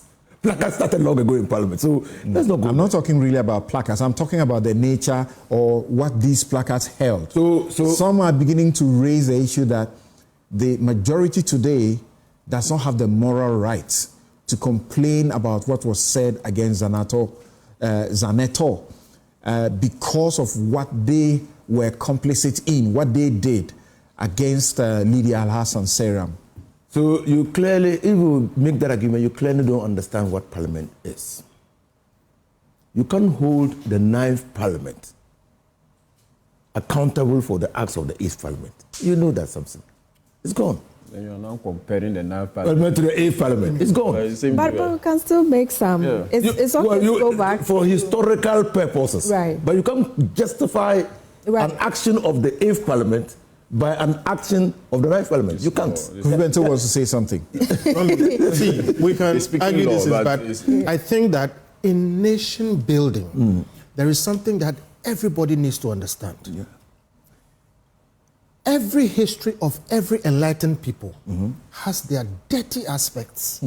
But when it comes to be written, you write the things that lift everybody up. Exactly. Our parliamentarians and our leaders must understand this very clearly. Look, there are people who today we see as heroes, someone like Winston Churchill, who almost single-handedly rallied Britain when they had given up and defeated Hitler. Yes, in the Second World War. Was a terrible racist. Oh, no, wait. Let me finish. Yeah. We all know Lord Denning. Yeah. I have a picture of him. Lord Denning did not respect any black man. He was terrible. You know Mahatma Gandhi. We had to take off his statue. He was a racist. Every great man you see today has a terrible past. Now, what I need all our parliamentarians, and I like what my friend here, Dr. Kabiru, said to give, the other side of the story. Please, NDCO, MPPU, whoever. I started by saying that, look, if you look through our history, all right, J.B. Dankwa, you have good and bad things to say about him. J.B. Dankwa is the doyen of Ghanaian politics, the father of them all. Don't go talking about what is wrong about him. Let us eulogize and lift them up because they are positives. Yes, whether you like it or not. Kwame Nkrumah, you can say good and bad things. He was the founder of this country. Let me finish. That's why I said I'm speaking to everybody. Let me finish. Jerry Rawlings is the founder of the Fourth Republic. I'm saying to all of us, all leaders, there is no proof that J.B. Dankwa was a CIA agent. All of us have given interviews, anybody who's a leader in this country, to foreigners and whatever it is, and definitely they were picking information and doing whatever it is. Let us resolve as a nation that we will never get onto any platform, local or international, and then wash our dirty linen and then insult our leaders, etc. It should be the end of it. Right. Until they change, we are going to be playing this particular video back to them all the time. Yes. In fact, what he has said, I said it in just one sentence. I said, no action of such a nature can be justified on the basis of... Everybody should stop this thing. Okay, and that's what I said. So he just elaborated on it. So to say something about somebody without being held accountable is bad. And at the time that you were saying those things, that person or his family or his relatives were not there to counter what you are saying. That's impunity. You're not being held accountable. The chaos in the House. On the two occasions that the committee is investigating. We had Akando yesterday. He appeared before the committee and they asked him about it. He said he got home and his daughters or children asked him, Daddy, we saw you fanning yourself and others were fighting. That's kids. And this is the picture they are getting. What for you led to this? And how should it be resolved? Again, probably because it's early days yet in Parliament. More than 70% of them are newcomers in Parliament. They simply do not understand that legal rational basis is the foundation for our democracy. That the parliamentary rules, and I like what Kabir is doing. Can we stop trying to refer to the newcomers and pretend as if they were the ones who caused this? All of those. No. This was leadership. It was not the newcomers. No, we are not pretending. We are not pretending. At the center of the chaos was a newcomer. We are not pretending at all. And don't let us shift focus from what happened to leadership. No, one of four. Well, one of four, but there was a newcomer there. It's a democracy. The standing orders say, and before you start a process of that nature, you go into conclave and determine the number of people you have to take that day. Just like he said. If there's going to be a variation, again, the practice and conventions of Parliament require that the leadership agree that they have to go to conclave to agree or disagree on that. There is nowhere in parliamentary practice or convention where you disagree violently by breaking tables. There's nowhere. It's not parliamentary. It's not. And whether it's leadership that is engaged in that, whether they are newcomers, it's not parliamentary. So the minority was completely in error. In error. It's contempt. Once they disagreed, they had to walk out there quietly. Once they disagreed, the first option is to signal the chairman. Chairman, we disagree with what you are doing. They did. So if the chairman said we are going to continue, they pack their... The chairman said they were continuing. So you pack and get your members to... They said they would leave. They would stop it. So you leave. And then a report will be made and presented to Parliament. And in Parliament, you raise those issues as the reasons why you left. That's parliamentary practice. No other practice admits of breaking chairs or breaking microphones. No. What do you say to the view that some of them share that there's an unconstitutionality happening, an illegality happening? Why do you say we should leave? They must stand there and do their duty of a citizen to protect their rights. There's no unconstitutionality at all. At all. There's no illegality at all. Yes, there is. No. When you go to Parliament and sit down for a meeting, a committee meeting, the first thing you must do as a leader of the committee is to satisfy yourself that you have a quorum to do business. Sometimes you can go to a meeting and sit down for 1 hour for a quorum to be formed. And the quorum doesn't say that only, NDC, MPP, or all the parties must be there. You require 5, 6, 7, 10 members of parliament in that committee to do business. That's all. So if you are a minority, and in this parliament, it's going to come out with its own challenges. If you are a minority and you do not, or your absence in the committee cannot affect the quorum, that is not an illegal activity. There are strategic issues here. That's not an illegal activity. There are strategic issues. There is. No, there's no strategic issue anywhere. There are. No. If you say that's your view, agree. But no strategic issue. Parliament works in quorum.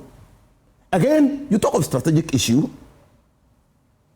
When you leave Parliament, the plenary, and Parliament is constituted to carry on business, they do. What is strategic about that? Let me explain. No, you don't need to explain.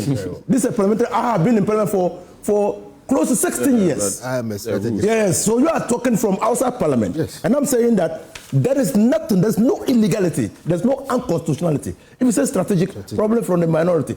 If I say strategic, I say, okay, for me as a Democrat, there's always good to have the view of the minority.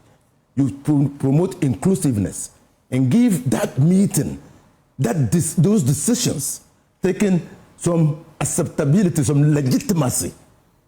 Okay, I will say that. They said the Speaker had made pronouncements in the House that affected the continuous existence of the committee.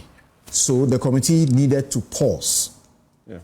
And if the committee, the NDC insisted they were going to continue, there was not going to be a quorum. And if the NDC was not going to listen, especially that they felt they were tired, they had done work enough, they should be allowed to go home. And if the NDC was going to continue, they were going to ensure they don't continue with an illegality. Samson, there's no illegality. They were not going to breach the Speaker's orders. Let me you will say that, but that's not an illegality. Let me come here. No, wait. Again, 30th was a Thursday.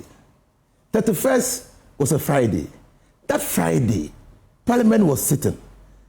People had decided or exhibited an intention to violate the Speaker's orders. You had Friday to be in Parliament to draw Parliament's attention to the potential violation of the Speaker's orders. You couldn't wait to do that. You had to break tables. No, you can't justify this on the basis of anything. Things here. You can't. Look, there is a way, there's a rational basis, there's a legal basis for decision making in Parliament. In fact, John Rawls says that the key to democracy is that if you can justify a decision based on the procedure based on the conformity of the decision taken to the procedures that are laid down for the taking of that decision, then you are practicing democracy. But see, you can't arrogate yourself the power to stop. They have given an indication that walkouts will not be the thing they will do in this Parliament. Yeah. So what do you think? That is an indication. That's their indication. No. It's a legitimate democratic tool.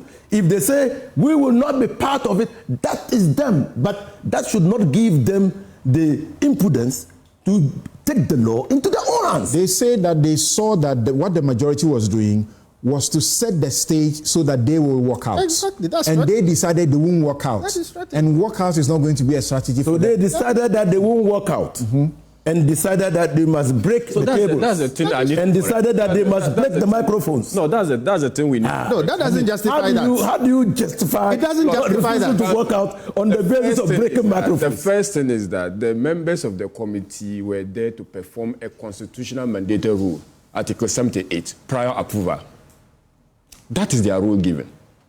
In the obstruction of that rule, you have the right to defend. There's everything constitutional about defending a rule so assigned to me by the Constitution. And someone wants I'm coming. And someone wants to obstruct that process. So if you say there was nothing unconstitutional about, I would disagree that there was. Second, the minority members did not set out to break chairs. They protested by standing up and saying that, Mr. Chairman, contrary to our agreement, you are bringing in, smuggling in nominees, contrary to our agenda set under our standing orders on meetings of committee. And the chairman said we are going ahead. Let the next. The chairman said, you said you will not allow that to happen. In flagrant disobedience of their own consensus. The chairman said, we said we are not going to allow that. We were protesting, and you have the right to protest. Whatever the members of parliament were doing by way of protestation was not illegal. What degenerated to chaos was when some minority members of the parliament wanted to forcibly evict the members of the minority out of the vetting room. That was not on this camera. That was in the. How could this guy, Roxanne, was to the right-hand side of the chairman? How did you get to the left-hand side of the chairman? He was forcing the chairman to go out. I'm saying that the Roxanne, the Afenyo-Markin, was to the right-hand side of the chairman, whilst the minority was sitting to the left-hand side of the chairman. How did we get the minority members from the right-hand side crossing over? Everything that happened in that room is on TV. Exactly. That's what I'm saying. That it's on TV. What you are talking about, we can't testify to. That's what I'm saying. I am saying that, but you saw the minority try to force the majority try to force the minority to go out. If you listen carefully to the words that were uttered and you listen to the audio visuals, you realize simply walk out.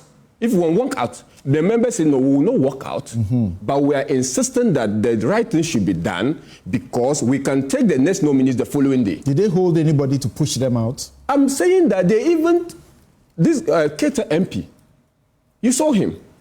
And they're saying that, look, as far as we are concerned, we are not going to walk out, but we will insist that these proceedings will not continue because it is our right to be part of this proceedings. That's why Inusa and others say it's lawlessness. It's not lawless. That's what I'm saying, that if, it's unfortunate, I'm not justifying the breaking of chairs and the chaos. No one would justify that. But I'm saying that that was only a remnant. That was only an effect of an underlying cause. The point is that since you disagreed, you either walked out or you sat there quietly and observed. If that is their strategy, it is conceivable that under the circumstance, the majority intended that they will put up something which will force the minority to walk out so they can have their way and pass these people without much rancor. But what is wrong with that strategy? So that strategy means what is wrong with that strategy? Can I finish? There's nothing wrong with strategy. So then the other side also takes the strategy that you break the chairs. No, but I would also have my say. So if you have a strategy for me to walk out, I will not give you the pleasure of walking out. I'll break the chairs. Nobody just break it. Who will just get out? I will stay here. Regardless of your. They broke the chairs. No one will get out. Look, France was on their way to win a World Cup, and Zidane was in the front of that. When the Italians realized that they couldn't do anything to win, they managed to get Materazzi to headbutt Zidane.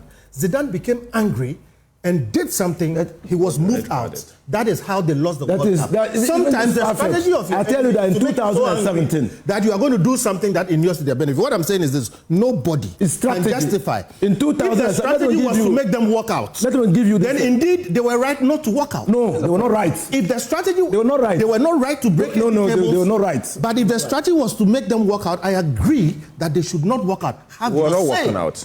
Even if they are going to have their way. So how did they have their say? How did they have their say? Two rams. To sit down there and finish. Sit down there and finish. Yes, but we all agree. Rams cannot drink from the same bucket at the same time. They will lock horns.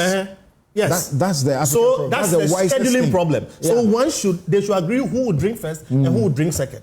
Now, one can decide that I'm going to do something to make you go away, so I'll drink all the water. Democracy is played by a majority rule. Yes, but the minority will always have their say. Yes, they have their say.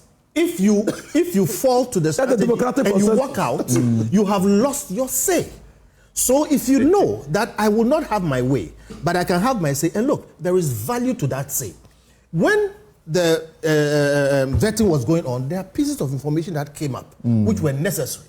Afenyo elicited some sort of information which was useful. When his properties were brought up, if he was not there to defend himself, the whole country would have felt that Afenyo has stolen land.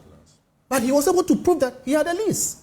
All right? So I'm saying have your say. It could be your opponent's strategy to make you so angry that you would not have your say, you walk out. Okay. If that's the strategy, yes. they were right to stay there. Yes. Nobody is right to break tables. Yeah. But always make sure that you don't fall to your Kofi, you have opponent's set strategy. your own questions and you are answering them. No. No one says that they were not right to stay there. No one has said that. We are saying they were right to resist. No, please. Walking out. Please, no one has said that they have no right to be there. They are part of the committee. That their right to be in that meeting is funded by their membership of that committee. So no one has said that. They are saying this is your own question. No, you can't have that meeting at that time. You are there because we have to be there. Kofi, if you are there, that's what they are saying. Your right do not mature into breaking tables and that's also not you microphones. We are not talking about that. We are saying you can't have that meeting at that time because we have to be there. Let me play the speaker's role now and protect Vera. Thank you, Samson. Okay, yes. Okay, so for me, I think you know my. Please, can we keep the footage rolling? They should continue to see it as often as they will see what they were doing in that house. You know my position. But I have said last week that I was completely surprised because the people involved, a good number of them, my mates, from school, and I don't know them to conduct themselves that way. Some my juniors, I don't know them to conduct themselves that way. So I was surprised that they would think that holding table, pushing it here and there, breaking microphones. That was Vera. So for me, how did we get here, Samson? Right. And I still stand by the point that the structure of the appointment committee is just not helping us. It's not efficient. If you have 15 people vetting all the nominees, including regional ministers, it's not efficient. They were tired. They said they were tired. And it's understandable when members have sat for that. They should have multiple committees? Para vetting. That is what I think we should do this. We should have para vetting, the sector by sectorial vetting. We are using the American system. The UK doesn't even go through this vet. When you get your letter, the next day you start work. But we have adopted an approach. Let's go through vetting, which is very good for social accountability. We get to hear from our ministers. People who are going to be leading us in different sectors. But we should make this process more efficient. We have done this for years. And listening to the Honorable Bedres Committee, you realize that there are some fundamental issues with the structure, communication, logistics. And Honorable Kabil said that, mentioned the smuggling issue. From the vetting, Honorable Ablakwa brought a letter and also indicating his invitation that he was scheduled for that day. And Parliament, this non-Parliament is really suffering from communication issue, misinformation, disinformation everywhere. Even when we see it happen, we hear different communication. And so I think there's really a fundamental issue with this 9th Parliament. And immediately leadership need to have a look at it. We can't go with the same approach. I think we need to have a second look at the structure. Can we also admit it that the minority, whilst they were the ones who actually did the vetting properly, so-called, because the majority were just saying, congratulations and you will do well. Except in one occasion, you saw when the minority left, then Mahama decided to take time to do a thorough job with Felix Ofosu Kwachi Ofosu, for example. First, can't we admit the minority appears to just want to filibust sometimes? So they are vetting some judge. He says one or two things about land grab, gold pallets that have been, seized and so on. And the minority leader says, okay, so let's suspend the process. Okujeto comes and you see clear attempts to want to stop it, truncate the process, so that you can go to the next day and prolong it. Are they also being fair? It still boils down to structure, Samson. I think that minority in this committee, they have to play the role. We've seen what I do not have any questions. I know you can do the job, you move on. And then the minority has been doing. And it's been happening throughout. And I think for even not just this parliament, that is how we see it. And it is not fair, really, not fair to us as Ghanaians. increasingly, we really are demanding, we have a lot of questions, and we have parliamentarians there representing us, and we expect them to do the questioning for us. And so I think Parliament can really do well with this. But if you still have the same people 15 people sitting down for hours, and if you look at their own schedule of activities, it is not realistic. 30 minutes break for lunch, how do you do that? If you're a project, I do a lot of project management, you realize that you can't, it's just not possible, even for breaking, for people to pack their bags and walk out. That alone, and exchanging pleasant. So you modify as you go along and realize that 1 hour is just not enough. 2 hours is not enough for. Let's give ourselves some time if we really want to go by this, even if we are going by this very approach that we are doing. So I think Parliament needs to reconsider how this vetting is done. They have really competent people in different, where committees have not been formed yet, but we know their background. We know even from the committee, the very appointment committee, regional ministers, 16 regional ministers were waiting for it. And you saw what happened. After that, they just said, okay, then they started asking, we are all interested in what regional ministers are doing in other areas because we want. So your solution now in the long term is that we should adopt the American system. The sector committees should just vet those.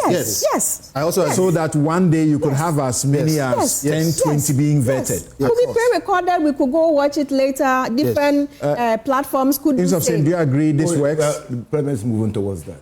Good. In the last Parliament, under the old standing orders, you had an appointment committee, and so only the appointment committee, and they were jack of all trades. So when you look at this draft, it was in 2020. So when we were drafting this thing, we said, no, this is not right. You can't assume that only appointments committee members have the understanding of all the sectors of the economy. And they don't. They don't. So why did they what do you do? No, so we said, so they did call the majority, the leadership, and some few members, and then said, if you are vetting a minister of a sector, the sector committee, the leadership of the sector committee must be part of the vetting. So we are gradually moving. But we are saying no. So let the parliamentary subcommittee vet so that we can have 4 vettings. Let's do that. That would be a radical innovation. It is not radical. It's not radical. It's not radical. What we are saying it's not radical. It is not the radical. operations of committee really provides that right way. You can actually subdivide into subcommittees. You should. So one. So what I'm saying is that appointment committee, you can subdivide. These people should be responsible for Minister for Finance. These people should be responsible. So you don't need to reinvent the wheel. It's just a matter of operation. I don't agree that we have to change the standing order because I'm not saying that to change. I'm just saying that we are moving gradually. The parliamentary subcommittee. I'm just saying that we are moving gradually. It was not slow before. It's slow. Okay, but now it's slow. Yeah. So probably we must move a step ahead. How quick should we do this? But let me come back. Let me come back to what she said. How quick should we do this? If there is no impediment, we should, by the next vetting, change to this method. That's the Deputy Ministerial Committee members. Yes, okay. Why not? Because they, for the whole 4 years, they have vested, they discuss the issues in that sector. So let that subcommittee vet that person. Right. If there is no impediment. Which means all the deputy nominees should go into the subcommittee. Could be vetted the same day, around the same hour, and they will all be done. Record it, put it on Parliamentary TV. But it's will the majority leader be happy about you taking away his opportunity to do the grilling that he's doing? They are ranking members, and the ranking members on a particular sector will be more versed in that area than the majority leader. Okay. And even the chairman adopter will call the available ranking. Afenyo-Markin may not be there, but they will make the ranking member sit down. Even though per the Constitution 217, he's not the ranking, but he's available ranking. Okay. They will allow him ask the question. That's a better system. All right. The Speaker actually called them to come back to change the rules for the next phase of the vetting. Yes. And I think one of the issues they were concerned about was the unlimited time given to the ranking. So you see, when the thing happened, what came out clearly was the regulations. With what regulations were they working? The vetting committee. It appears that their regulations were at large. And so what were they looking for? What was the vetting trying to establish? It's only when you come out with guidelines, with regulations on what you are seeking to establish that you can carry the people along. Some of these committees are headed by the opposition, so there will be the fear that they may not approve somebody. It will still come back to plenary for. No, so if they don't approve, voted. It will be voted upon. Yes. Okay, let me share a couple of messages with you. We take a break and we come back to the unlimited time is Galamsey justified. matter and what President Mahama intends to do about it after he's issuing all his instructions to the minister. Newsfile is brought to you by the kindest sponsorship of Bank of Africa, strong as a group and close as a partner. MTN, everywhere you go. Ashesi University, educating ethical and entrepreneurial leaders for Africa. Robert & Sons Optical Services, your comprehensive eye care service provider for 31 years. DBS Industries, roofing Papa Pa Fie. My Way Insurance, dial *165# on MTN to join My Way today. Flamingo Paints, Syntex Tanks, it's strong and it's tough. And Activa Insurance, our clients, our passion. This is Newsfile. It is your most authoritative news analysis platform. And your messages are coming in. I'm going to share some with you because I told you last week to forgive me, and some of you said you will not forgive me. So Deborah Nathaniel says the problem of Parliament now is the doing of the Speaker, who watched on all the display of the then minority in the 8th Parliament. The Speaker has lost the right to discipline anybody. Very unfortunate. Okay, really? That's it? Yao Ohene says the Appointments Committee should be structured along the lines of the Public Accounts Committee. Okay? Thanks, Yao Ohene, for that message. We'll take a break. We'll be right back. You're welcome back. This is Newsfile. It's your most authoritative news analysis platform. My guest here in the studio, Kofi Bentel, Dr. Kabiru Tia Mahama, Vera Ado, and Inus Afuseni. Still with your messages, Basil King says, so when will Africa rise above this pettiness? There are more important national issues to address. We here wasting time on these so-called honorables.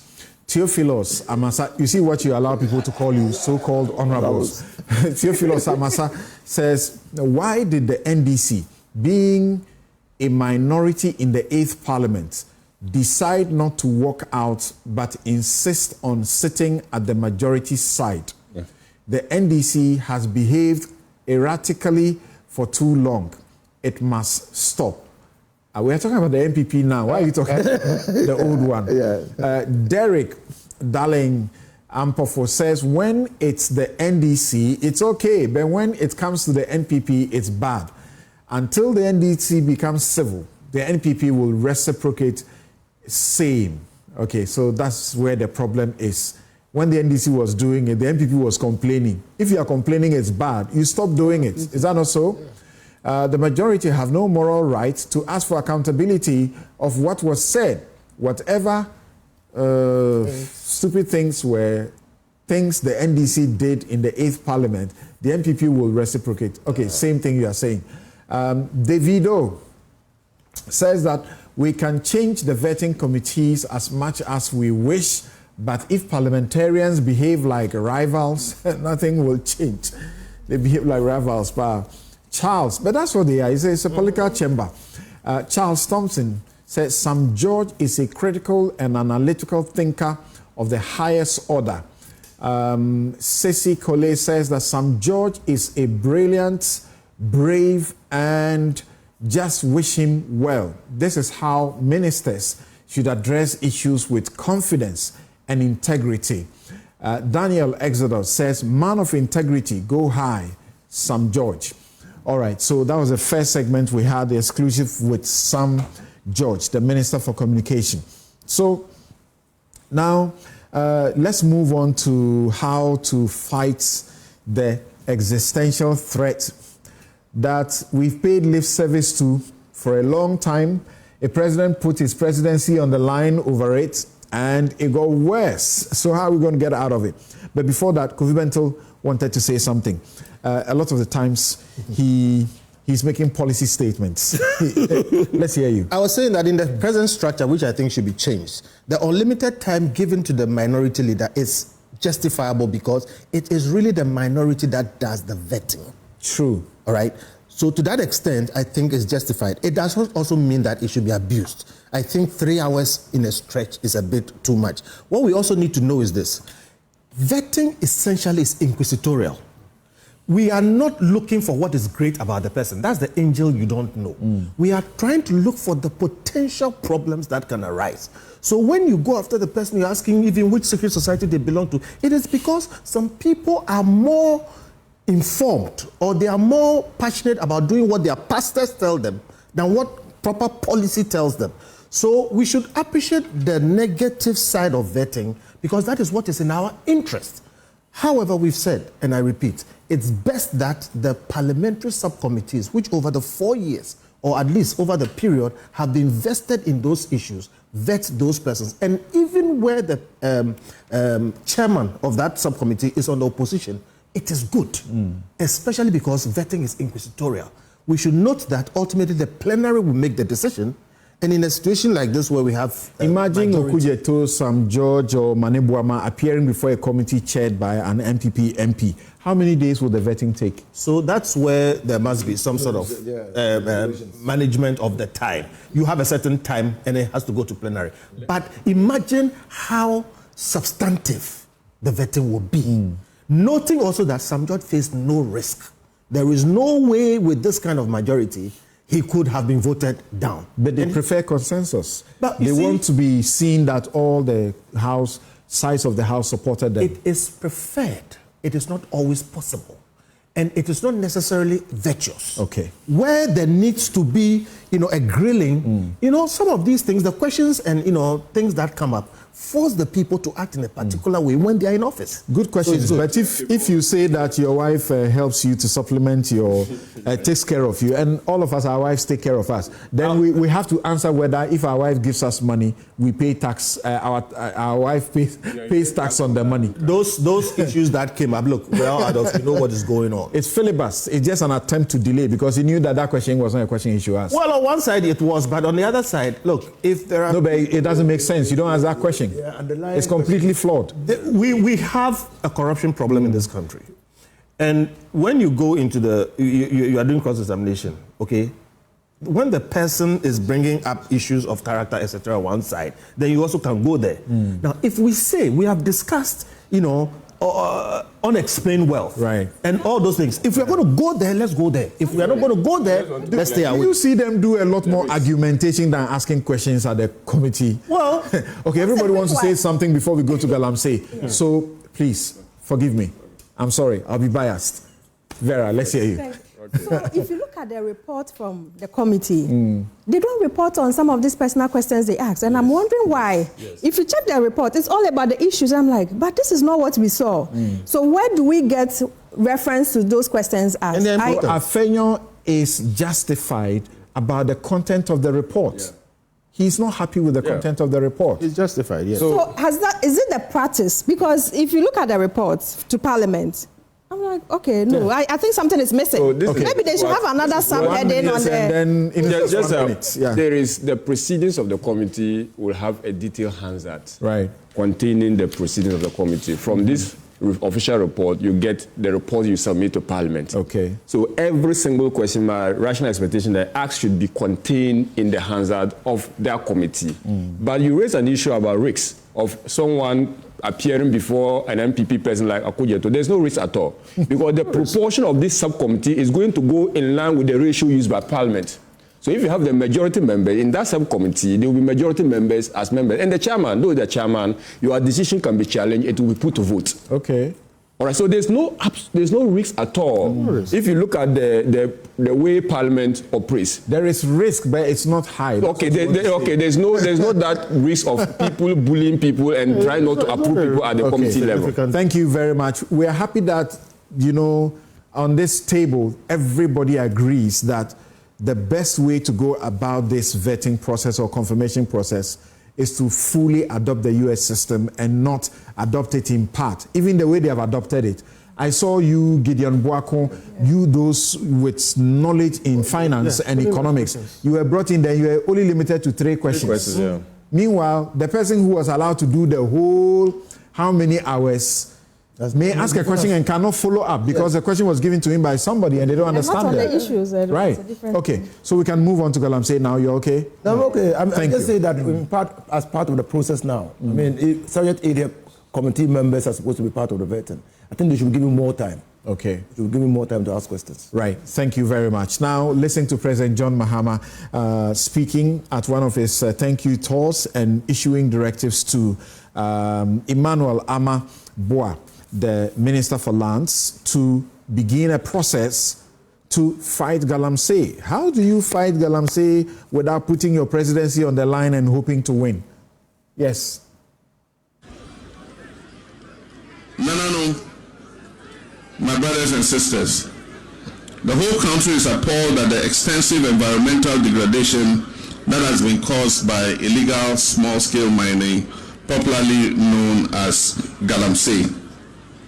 Your own son, Ama Kofi Boa, is formulating strategies for the implementation of our manifesto promise for dealing with this Galamsey menace.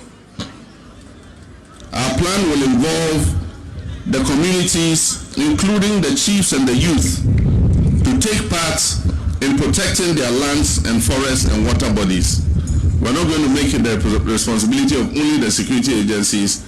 We're going to involve the chiefs and the young people in the communities to help to protect your own lands, your forests, and your water bodies. We'll take urgent steps to halt mining activities in our forest reserves and on our rivers.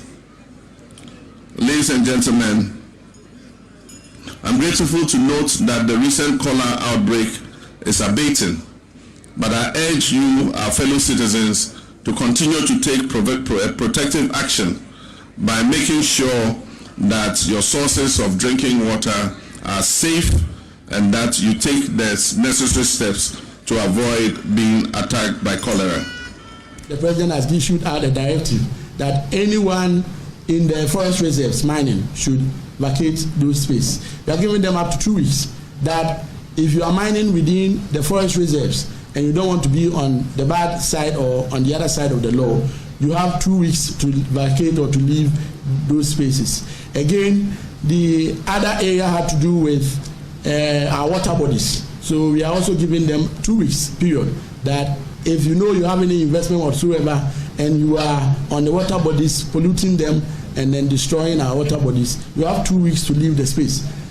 We will send out a team to make sure we restore normalcy and restore order within the mining sector. You had President Mahama and the Ashanti Regional Minister who is taking the President's instructions very seriously and beginning to make some orders there. But it looks too familiar, doesn't it?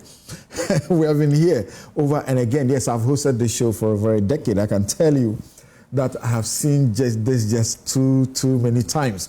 I just did a quick Google search for the last few days since Mahama took over office. And you see, Lands Minister calls support of Western Region chiefs to fight Galamsey. President Mahama orders immediate arrest of whatever Galamsey people. Mahama government under pressure to sack Minerals Commission boss. Because they say that if he's there, they will not win the fight against Galamsey. I don't know how they come by that. Because of the issuance of a lot of licenses around a certain period. I'll sanction any minister involved in Galamsey. Mahama cracks down on Galamsey, orders arrest, Lands Minister calls chiefs support and so on. So a lot of talk. But Kenashigbe is joining us right now. But Kofi, this talk, will it cook anything? Talk is not cheap if you know what you're talking about.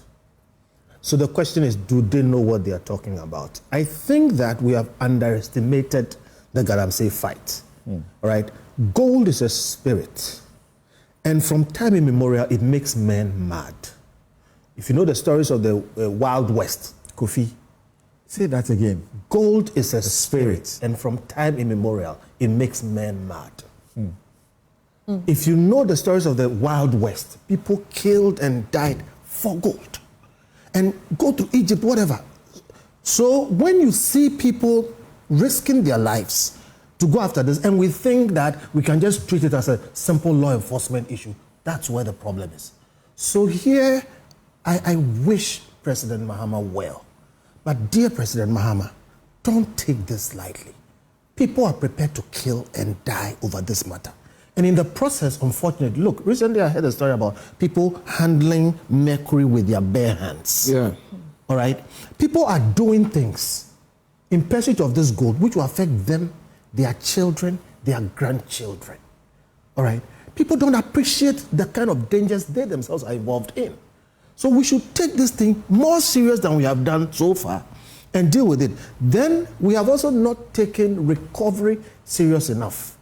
We are taking stopping it as the main thing to do. It's time we start thinking, maybe we will not stop Galamsey in the next 10 years. Maybe we should have some sort of national plan to do a recovery of these lands that are polluted.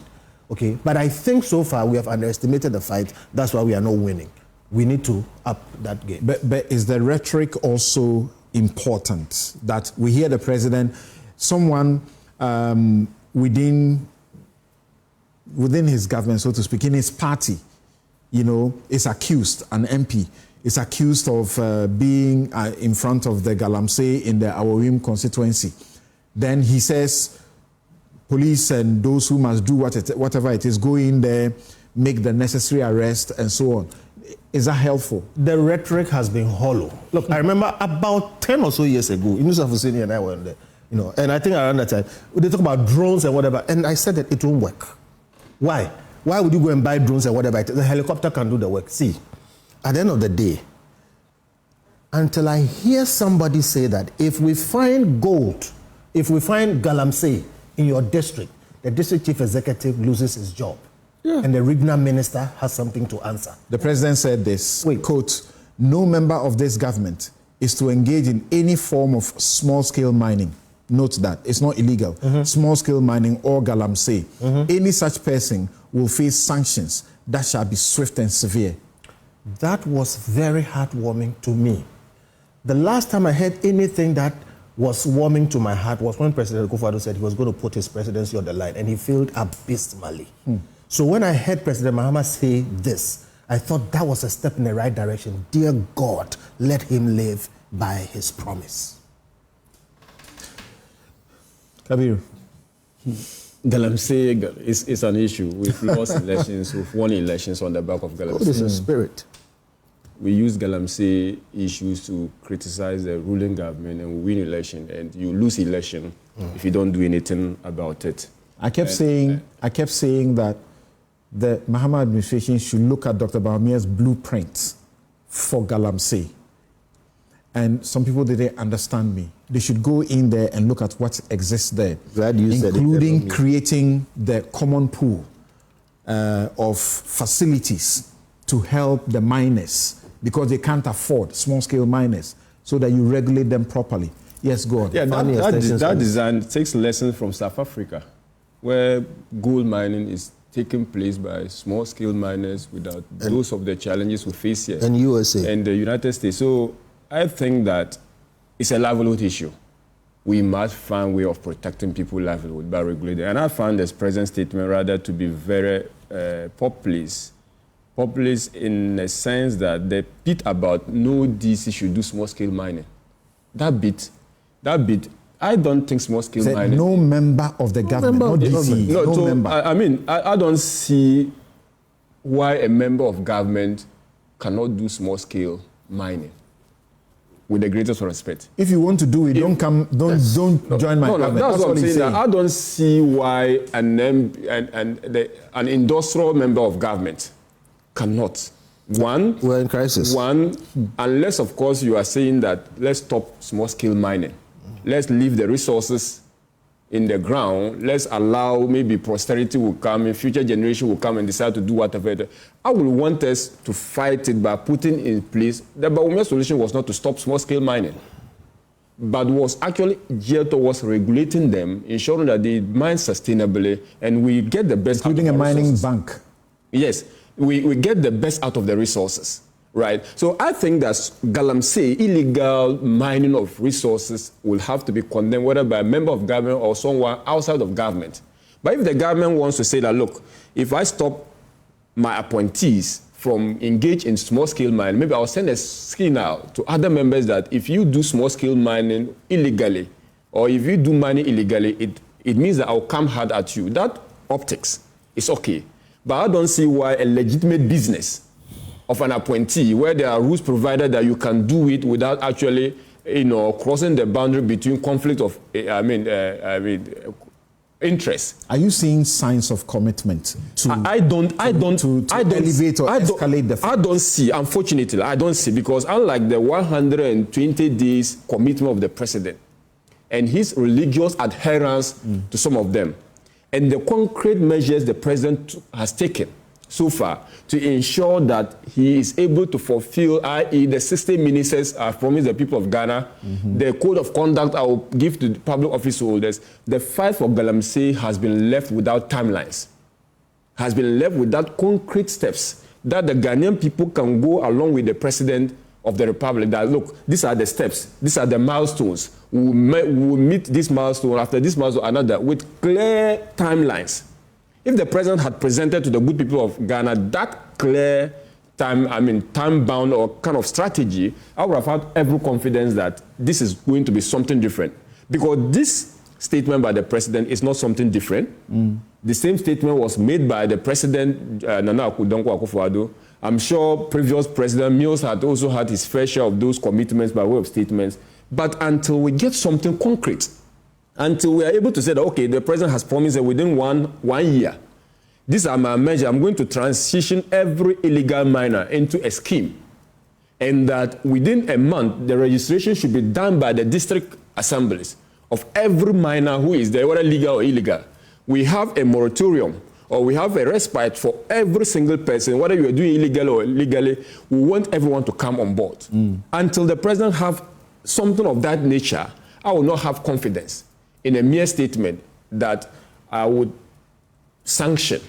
We have said this so many times. It must be stated, though, that his 120 days social contract includes point 19, ban illegal and new mining activities in forest reserves, roll out Tree for Life and Blue Water Initiative to heal and sustainably harness the environment by turning areas and water bodies degraded by illegal mining into economic and ecological recovery hubs. Yeah. So in his 120 days social contract, he has it there. Illegal money, you don't need to ban it. It's illegal. You get the point. If something is illegal, how do you even come to promise the good people of that I'm going to ban something that is already illegal? You get the point I'm trying to make. So we should be looking at... he said ban illegal and new mining activities in forest reserves. Yeah. So maybe we should place emphasis on the new mining leases. Right. Okay, ab initio, I think it is mundane, it's mute for you to say that I'm going to ban something that is illegal. That is illegal. You get the point. So these are some of the absurdity in some of these promises we sometimes make. That makes it difficult for us to even hold the government accountable. Is it not too early? Well, I prefer to give President Mahama the benefit of doubt. I prefer to give him enough time where the policy of the government will be ruled out. I prefer for us to hasten in criticizing the government. I prefer that we take caution. Enough time, trying, 6 months, in trying to, 2 years. I think that a government that is prepared to rule the people of Ghana half a year is enough for us to see the encore of that. Dr. Ken Ashigbe joins us. Of that government. Thank you for joining us, sir. And you and your group, the coalition against Galamsey in Ghana, you have done a number of things within this very short time, written to the president, written to the speaker. You brought the IGP in to do some arrests and so on and so forth. Where are we as far as the threat of Galamsey is concerned, sir? Well, thank you very much, Samson. And well, the challenge we faced from August last year up to date has not abated. It is interesting to note that since the government came into power, even before the government came in, we saw that transitioning that happened in 2016, 2017, where the criminals in the NDC government were taken over by the criminals in the NPP government and started the illegality. I call them criminals because they engaged in an illegality. And as early as December, we saw that transition beginning, the retransition beginning to happen. And on the 20th of December, Ohimintewia was attacked, in one of these instances. And that is happening. And so I agree with Honorable when he talks about the fact that we're hearing a lot of talk. But you see, the turbidity of the water has not improved. The Bonsa water treatment plant has actually been shut down, and the issues about the poisoning from heavy metals is continuing. So unlike corruption, where His Excellency got aura in place and they were acting, then you come to the issue of energy, where John Jinapo and his team worked on it. You come to education, where there was no food in the senior high schools, and we saw some action. All we have been hearing is a lot of talk, which is good, because at some point we wrote to the president to issue the cease and desist. But you need to accompany that rhetoric with a lot of action. And so it is important that the action, we begin to start seeing the action take place. But let me make one particular point. I disagree with the Honorable when he talks about the fact that it's not important for the president to ask that his government do not get involved in mining. One of the major reasons for the failure of the former government was because the firefighters themselves became the arsonists. Those we had put into power, to be able to regulate this particular activity were actually involved in it. I can give you two clear examples. The MPP's Ashanti Regional Chairperson was named by the Minister for Lands and Natural Resources for being involved in an illegality, of which we had a lot of evidence. When I sat on the same platform with His Excellency the President in Koforidua, and I confronted him about what he was doing about Akonta mining, because that was his Ashanti Regional Chairman, what he said to me was that he was not engaged in Galamsey as we spoke.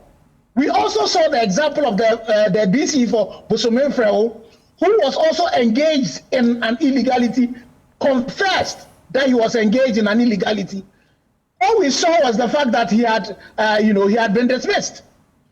So if you don't set the clear examples, and because, again, as my brother said about what gold is as a spirit, if you don't do that delineation, we're not going to win this fight. So it is going to be very important that His Excellency draws the line. If you want to engage in a leave government, so that when you are found, to be engaging in something that is illegal, it's easy because our politicians have demonstrated that they are not able to deal with their own. So I think that is an important thing. You, Martin Kpebu, Kwame Sapong-Esiedu, you took a petition to the IGP over the Wontumi situation. Nothing has happened. You've given up. You're not pursuing it any further. You've now taken a new petition about the MP for Awowim, even though he has denied the claims that he's involved in mining, and now there's a counter, accusation against the chief who accused him. So, not at all. Fortunately, yesterday we were at the police headquarters to give our statement for the Awen issue. And we also, I think it was Wednesday, I was having a chat with Martin. We are going to be going back again to the IGP, because that case, the case of Akonta mining, there's evidence from even the Forestry Commission and all of that. So it is important that would happen. Again, His Excellency, the President, had mentioned when he was a particular statement he made, which I disagree about the clemency for all of those who had been jailed for Galamsey. Yeah. But the second part, I agree that the kingpins themselves are not being arrested.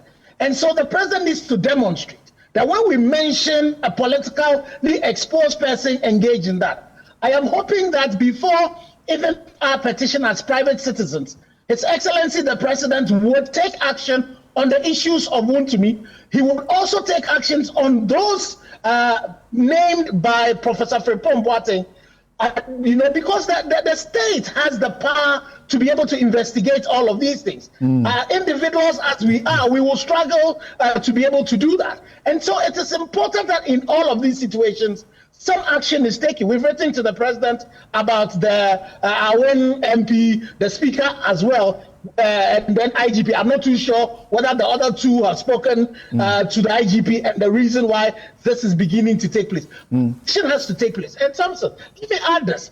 When you have the Ashanti regional minister says that he's issuing a 2-week ultimatum for people who are involved in an illegality, because he talks about mining on the water bodies and on the buffers of the water bodies. It's an illegality. It's akin to say that, some people doing armed robbery, and what you're doing is that you are giving them 2 weeks for them to continue the armed robbery and then be able to take out the evidence that you need. I don't think that should be the attitude at which we handle these things. An illegality is an illegality. That's why you don't even ban it. You deal with it straight. Emmanuel Kofi Amabua has been gathering chiefs and seeking their buy-in in Cape Coast, and we suspect that is the mood he's going to take. How effective is that going to be? I think that it is an important part of it.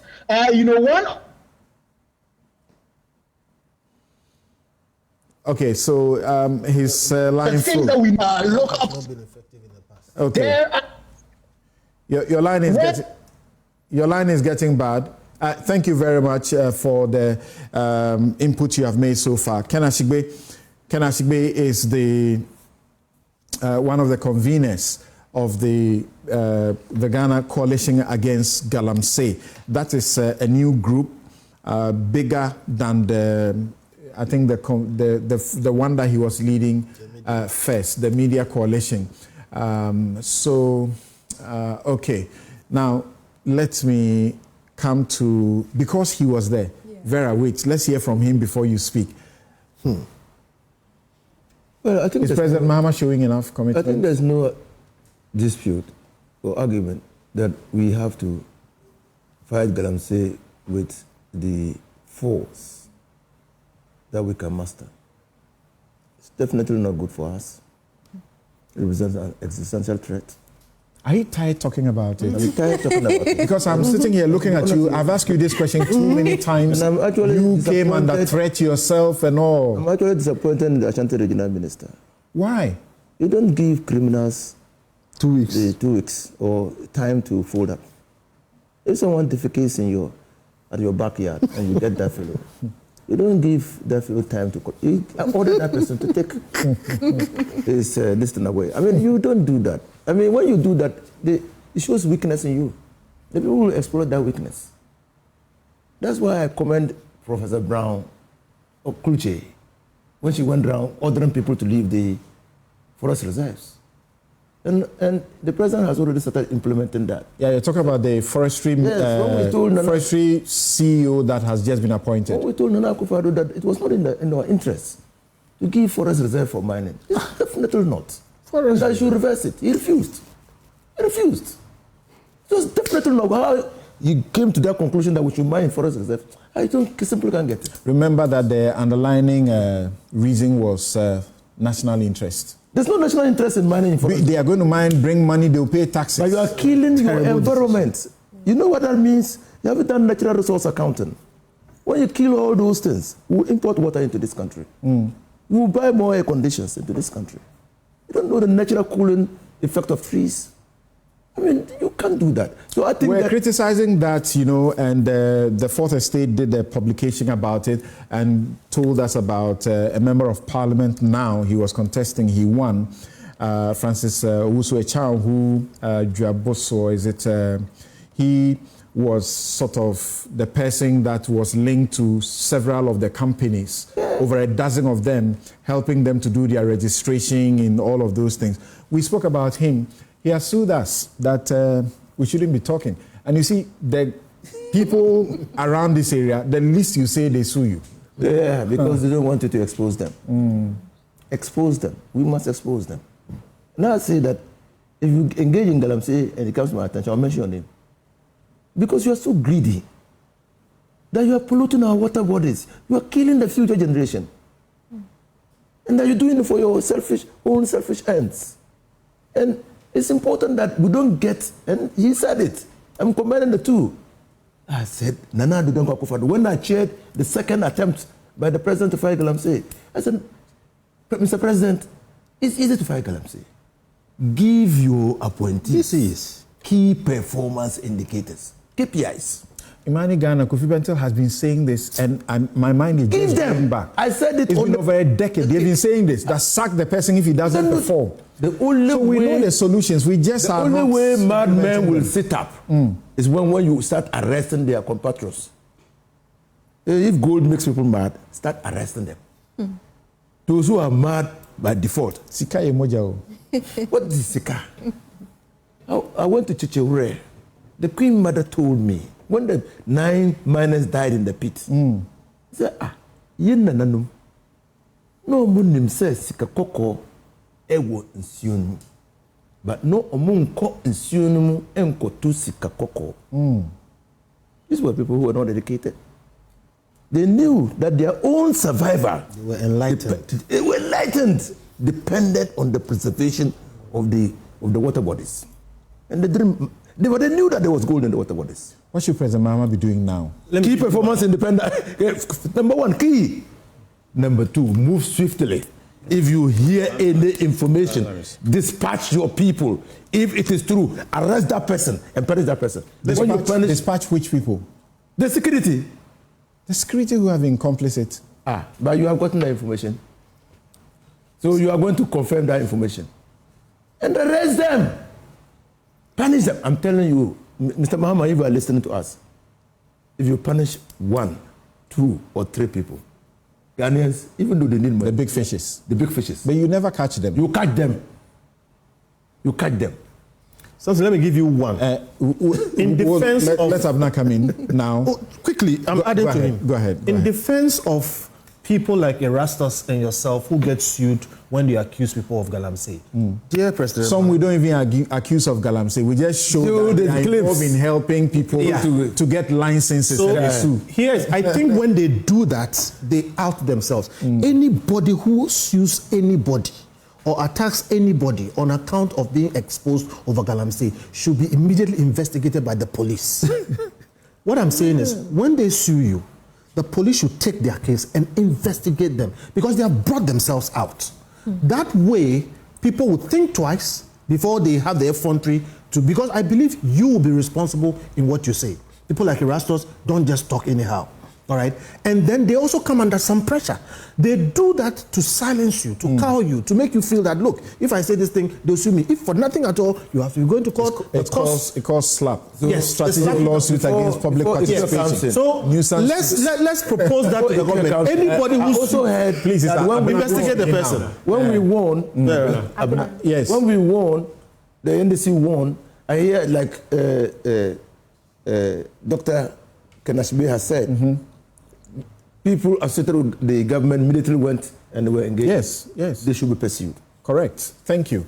Yes. So, Samson, I think it's no longer the illegal mining affecting us. Mining itself is causing a lot of issues to us. So when we just concentrate on the illegal miners and the Galamsey, we lose out on all the other. Those people have licenses and they are on their water bodies in the forest. My mother lost her cocoa farm to Galamsey because the person had licenses. She said, I won't give my land out. You think this is so far away from No, yes. So she says, I will not give my cocoa farm. All the other farmers had given out. So you know what this people do? They start with a machine, and so they make your farm inaccessible. So then you get the chief coming to speak to her. I didn't know that. Cocoa Board has been complaining about this, and they try to help. Yes, we are losing our fresh water bodies. So for me, for President Mahama, there are lots of ongoing efforts Ken and colleagues, the coalition is doing a lot, the media, citizens. It looks like now we are all ready. There are a lot of resources and support. Organized labor chickened out at the last hour when they could get the most punitive, way to stop this. Yes, so I think he has an opportunity now. We have an opportunity now to stop all. Let's treat this as urgent as we would treat agriculture, education, as health. Because from December 7 to February, we have about 2 months now. And I agree with Ken that action, we need an action. The directive is important, but as much as let's see the urgency in this, that we need to really stop all this. Not just the illegal man. We shouldn't just focus on the illegal. Those, like the panel have said, that they are already illegal miners. But those who have licenses and sitting on our water bodies and sitting in the forest, what do? Do we allow them and say we are just concentrating on the illegal miners? No, we can't just look at that. So the mining itself, the small scale mining, the issue about regulations and all of that, it's a big issue. So it's a threat to our cocoa. Now, if my mother was going to leave me any cocoa farm, I should forget about it. I have to look at having to start something afresh, So it's not really far from us. It's happening. It's really a big threat to us. And sometimes I think we need, it's a crisis, I think Kofi mentioned. It's really a national crisis, and we have to treat it as urgent as we are doing. And I think that we have to continue talking about it. And I'm glad that multimedia... You haven't stopped doing this. It's been on the agenda all this while, and we have to keep talking about it and whatever support. So President Mahama should know that there's a coalition working. There are a lot of support in the system. So I don't think the minister should go start anything afresh. There are a lot of information in the system. Yeah. There's a lot of ongoing effort. No new, we know, they know them. So no new action and other things to go start a whole process again. Let's pick up from where the reporters, investors has a lot of information, other media, they go to the communities, the chiefs, they know them. We all know the people doing it. In fact, they are not even hiding Samson. That is the issue. If you look at the investors report, in the plain sight, people are mining. They are there. So I really think we have to do something about it. And they have the gut to threaten him and his family. There's this thing we need to know. The fact that you have been given a mining lease doesn't make your operation legal. Legal, yeah, that's true. Yeah. I mean, they need to get that understanding. Yes. Because if you do not adhere to the conditions and terms the terms and environmental safeguards, you are clearly doing an illegal activity. Right.